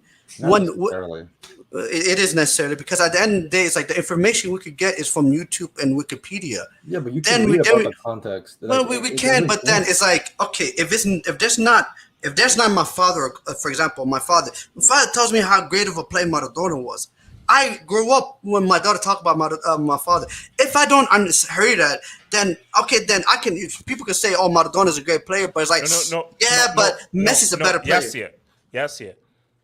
We all agree that the World Cup is one of the great competitions for football. Yes, we agree with that. And Maradona scored perhaps one of the greatest ever goals in one of the greatest ever competitions. It's the greatest goal ever scored. Yeah, the greatest goal ever scored in the greatest competition. Okay. So when you see that will translate all through time. That is I disagree. I disagree with that because it's only going to be timeless when the value of the World Cup still exists. If the value of the World Cup decreases, then people won't care much about it. Yes, yeah. How can the value of the World Cup decrease when it's Because the if it gets diluted, if Arsene Wenger gets his way and there's a World Cup every 2 years, then that's how you destroy a competition. Then when you destroy a competition, the generation that exists now will be like, the World Cup doesn't matter. Yes, then the same can be said about the Champions League or with the Super League. But that's my point is what's happened. Like, the people gotta look at things in two contexts. I've always had to say context. The reason why. Oh, now you're saying context. No. But then my point. No, context as in what I'm saying, guys. Context in terms of what I'm saying. What I'm saying is. People are always about relativity. It's relative to the era that you exist in. The era you exist in dictates on what you rate. I don't care what anyone says. The reason why we rate specific leagues, why we rate specific players, is because of the era we still live in. The reason why we rate that World Cup highly is because the World Cup is still the most prestigious tournament. The moment that doesn't happen again, then people will be like, "Oh, that World Cup thingy." That World Cup thing, that doesn't matter. No, relax, man. Dark, relax. That World Cup thing, it doesn't matter. It's like, Maradona short of the World Cup. World Cup that's played every 2 years. Yeah, but Yasir, you know what I mean? Yes, it's like Yasir, that completely depends on how, like, what kind of football fan you are. Majority of fans are ignorant, and they're arrogant. Like, yes, I'm a Barcelona fan, and I consider myself a football fan before. Like, every time I watch a sport, like when I recently started watching F1. I'm not completely knowledgeable, but I like looking at the history of the sport because I have an idea how that sport is perceived. It's like even if you don't know or you went around for Ayrton Senna, as you enter into F1, people say Ayrton Senna. Yeah, Ayrton Senna just named as this is one of the greats of the sport, and that's what always translates. So if you're a new guy coming into football, if you know nothing about football, the first thing you'll hear of is Pele and then Maradona. Yeah, look at the way the amount of people on this channel just disregard Brazilian Ronaldo and Zidane, and they're literally like 5 years before Messi and Ronaldo, and it's just like it's ridiculous because these people have never genuinely seen them. But that's my point, though. Yeah, you see it. But those are people who genuinely don't understand or are so arrogant that they can't open their eyes and look at anything before what they saw. You can't take those people's opinions seriously. But okay. 100% agree with you. Like, I agree with you, Ricardo. But all I'm just saying is, like, as time changes, after 100 years, 2 years, when we're all away, we're all gone, when we're dust, whatever, I believe in mortality, whatever. What is going to argue for you? There has to be something to argue, some evidence out there to argue for you. And this is when I agree with Ricardo is when you look at the longevity of a manager, when someone that has won so many things. Like, for example, I don't care what anyone says. Pep Guardiola is going to be considered 100, 200, 300 as one of the. They'll look at him and be like, this guy in the beginning, he won a treble. This guy won multiple league titles, has won 2 Champions Leagues, has won league titles in Bundesliga, like 4 or 5, won 3 or 4 in the Premier League. They'll be like, my God, this guy has absolutely. This guy in terms of football, this guy must have been a genius. That's what they're gonna see because you look at the accolades. You're like, oh my God, this is long. Let me hit the dub. Oh my God. Okay. Wait. Let me hit this dub. So, Talents FC says Ten Hag UCL Group exits 1920 2021 doesn't get talked about. Yes, are you afraid? I do, man. Like, sometimes I believe there's a bit of naivety. He's a hero, man. Ten Hag, there's a bit of naivety that I'm sensing from Ten Hag that's kind of like scaring me a little bit. Now, this is real. Shout out to your boy Ricardo. Angel CFC. Sir Charles Darwin knocked out Ten Hag in the UCL, by the way. So yes, are you worried that Charles is gonna say what's up when you meet him? Has Ten Hag devolved ever since then? I'm just trying to figure that out. Are you worried, Yasir?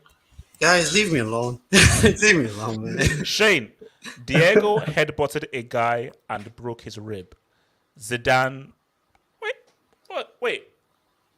Here's okay. So basically, he's basically saying that like Maradona's headbutt was more than I think it was a Barca game where Yeah, I guess Bilbao. Maradona was in a Bilbao. phone fight. Yeah, Bro, yeah. it's not his fault. You know what you saw what they did to him? Maradona was also thug. They kicked him so hard. They kicked Maradona him was a again. thug. He got up. They kicked I him told again. you. Leave me Maradona alone. over Messi all day, every day. For me, Maradona over Messi. Because Maradona had everything. Maradona had the skill, he had the intangibles, and he was tough, and he had the mentality, and he was crazy, and he took drugs. HHE was boxing. He was kicking people. He was kickboxing, Maradona man. is the GOAT. I don't care what anyone says, Maradona is the GOAT. HH, you know what this is? The exact same person in boxing is Mike Tyson. Like, that guy is known by everybody, and he was an absolute lunatic. Monster. Yeah. Like, No, because we are more attracted to the crazy mental guys because they just have more intangibles towards them. Easier. Think of it up easier. What did y'all think? The GOAT was going to play Europa? Free my boy. Oh. Yeah, Bayern. Here's the thing, though. Because, Okay, yes, yeah. United reports, which is a thing on Twitter that has actually a blue tick. They said that Cristiano's was having a nervous breakdown due to Man United's attack last season. Yassir, can you confirm or deny these reports?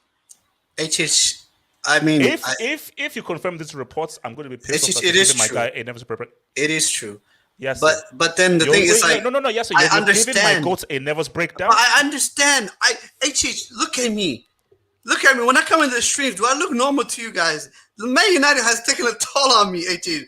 I think I have a nervous breakdown prior to coming out the stream, HH. I have one every time, bro. You can always go on loan. HH, I tried it.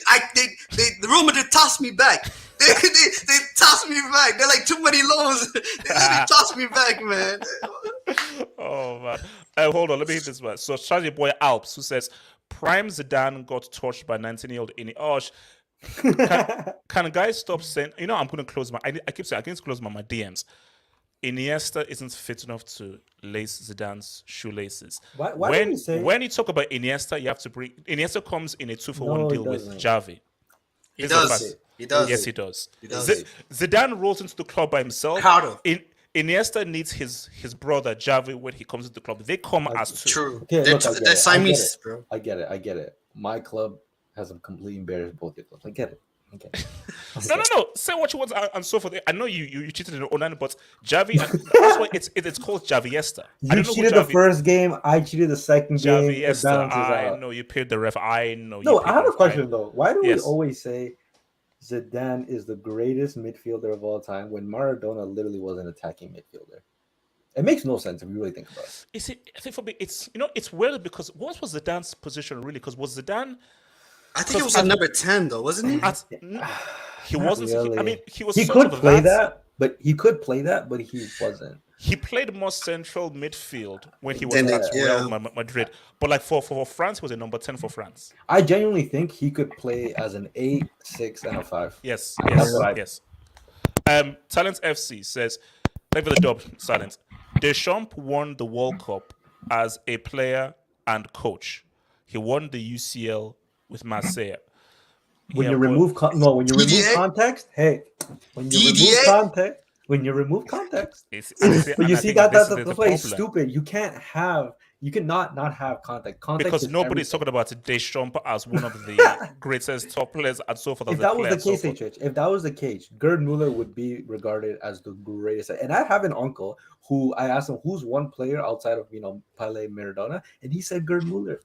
Yeah. When you look at Gerd Muller's resume, bro, Gerd Muller's resume is winning goal in the World Cup final. I gotta go. Winning goal. All right, peace, sir. Like winning goal in the World Cup final, winning goal in the Euro final, winning goal for Bayern in the UCL final. The guy, like in terms of just clutch and in terms of his goal rates, game to goal ratio, the guy is freaking amazing. Are we saying Ronaldo is a 6-pack Gerd Muller? I call Cristiano he's the Portuguese Gerd Muller. And that's not offensive. That's actually a term of endearment. He's the Portuguese Gerd Muller.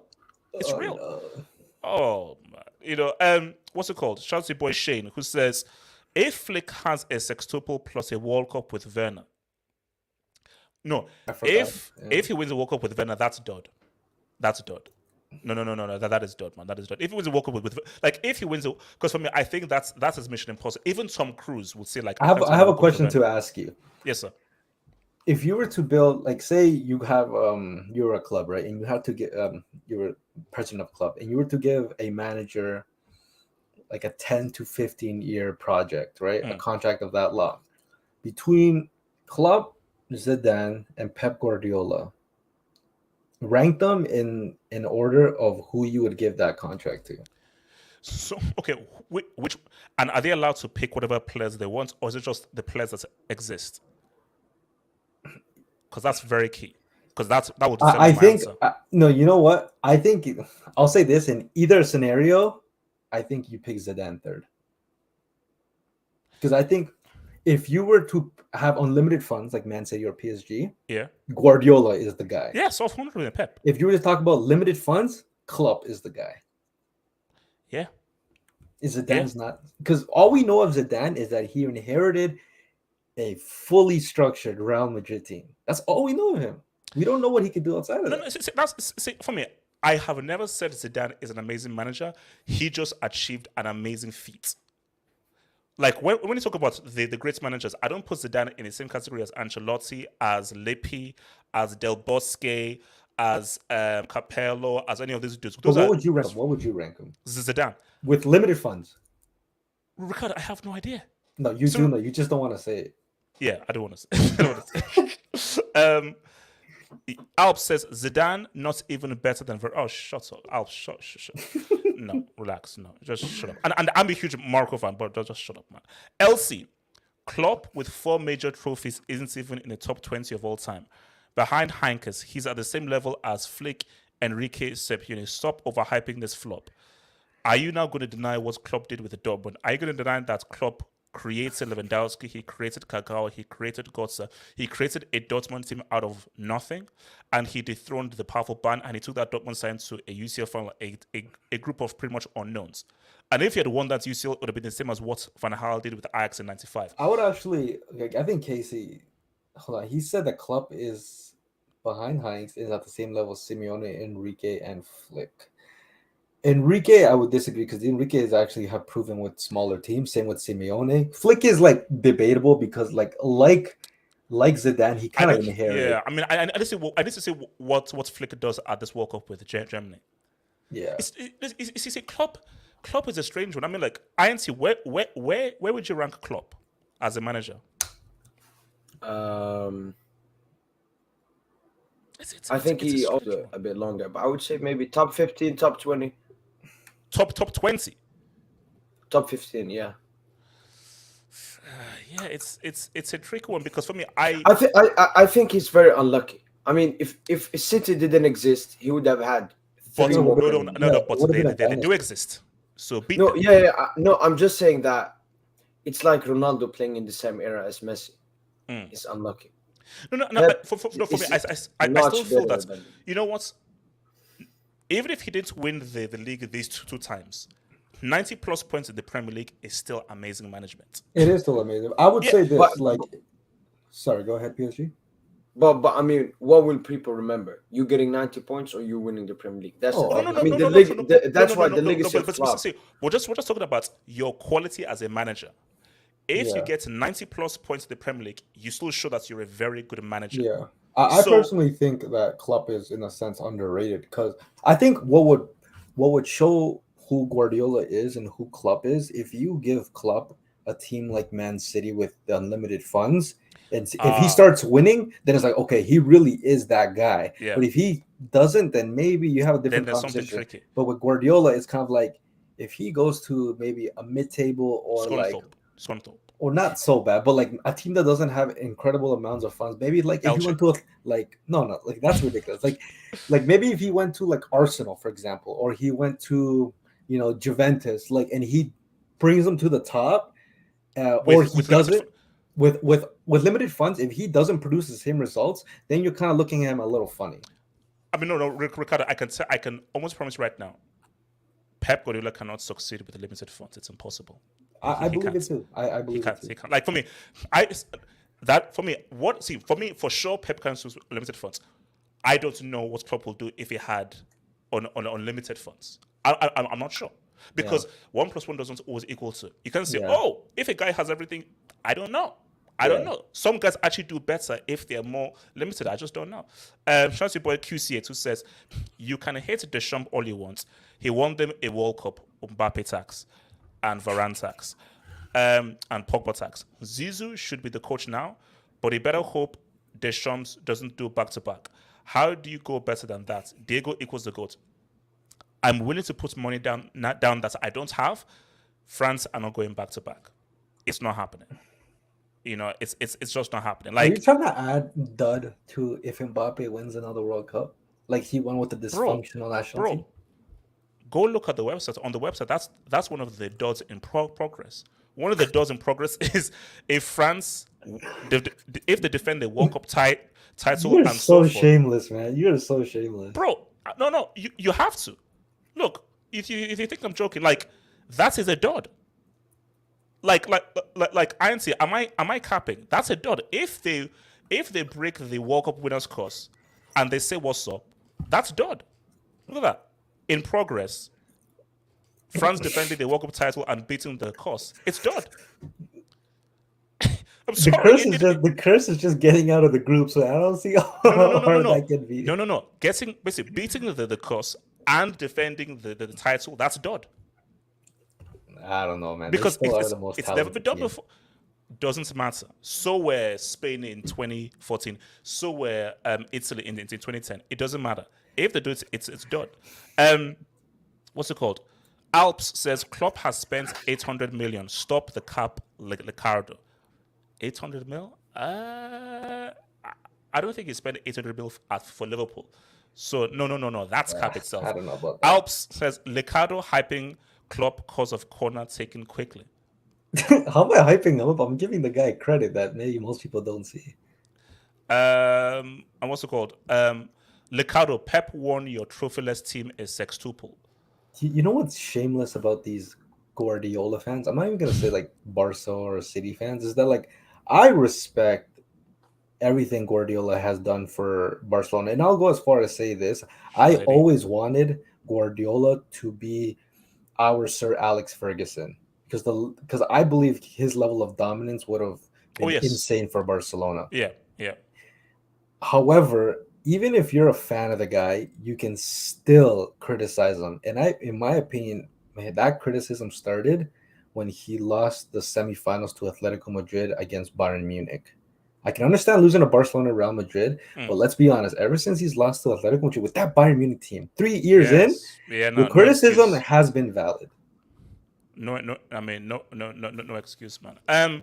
Guys, look, man, we're gonna get out of here, man. So guys, shout out to your boy Ricardo, shout out to your boy PSG INC. We'll be back here tomorrow, maybe with like a whole new panel and so forth, talking about that good stuff, man. So we'll join us back here tomorrow around the same time, 10 p.m. and so forth. Give you much love, and as I say again with all of this stuff, if not for that industry plans, Kevin De Bruyne Hazard would be a World Cup winner. Peace out. Smash the dislike button. Smash the.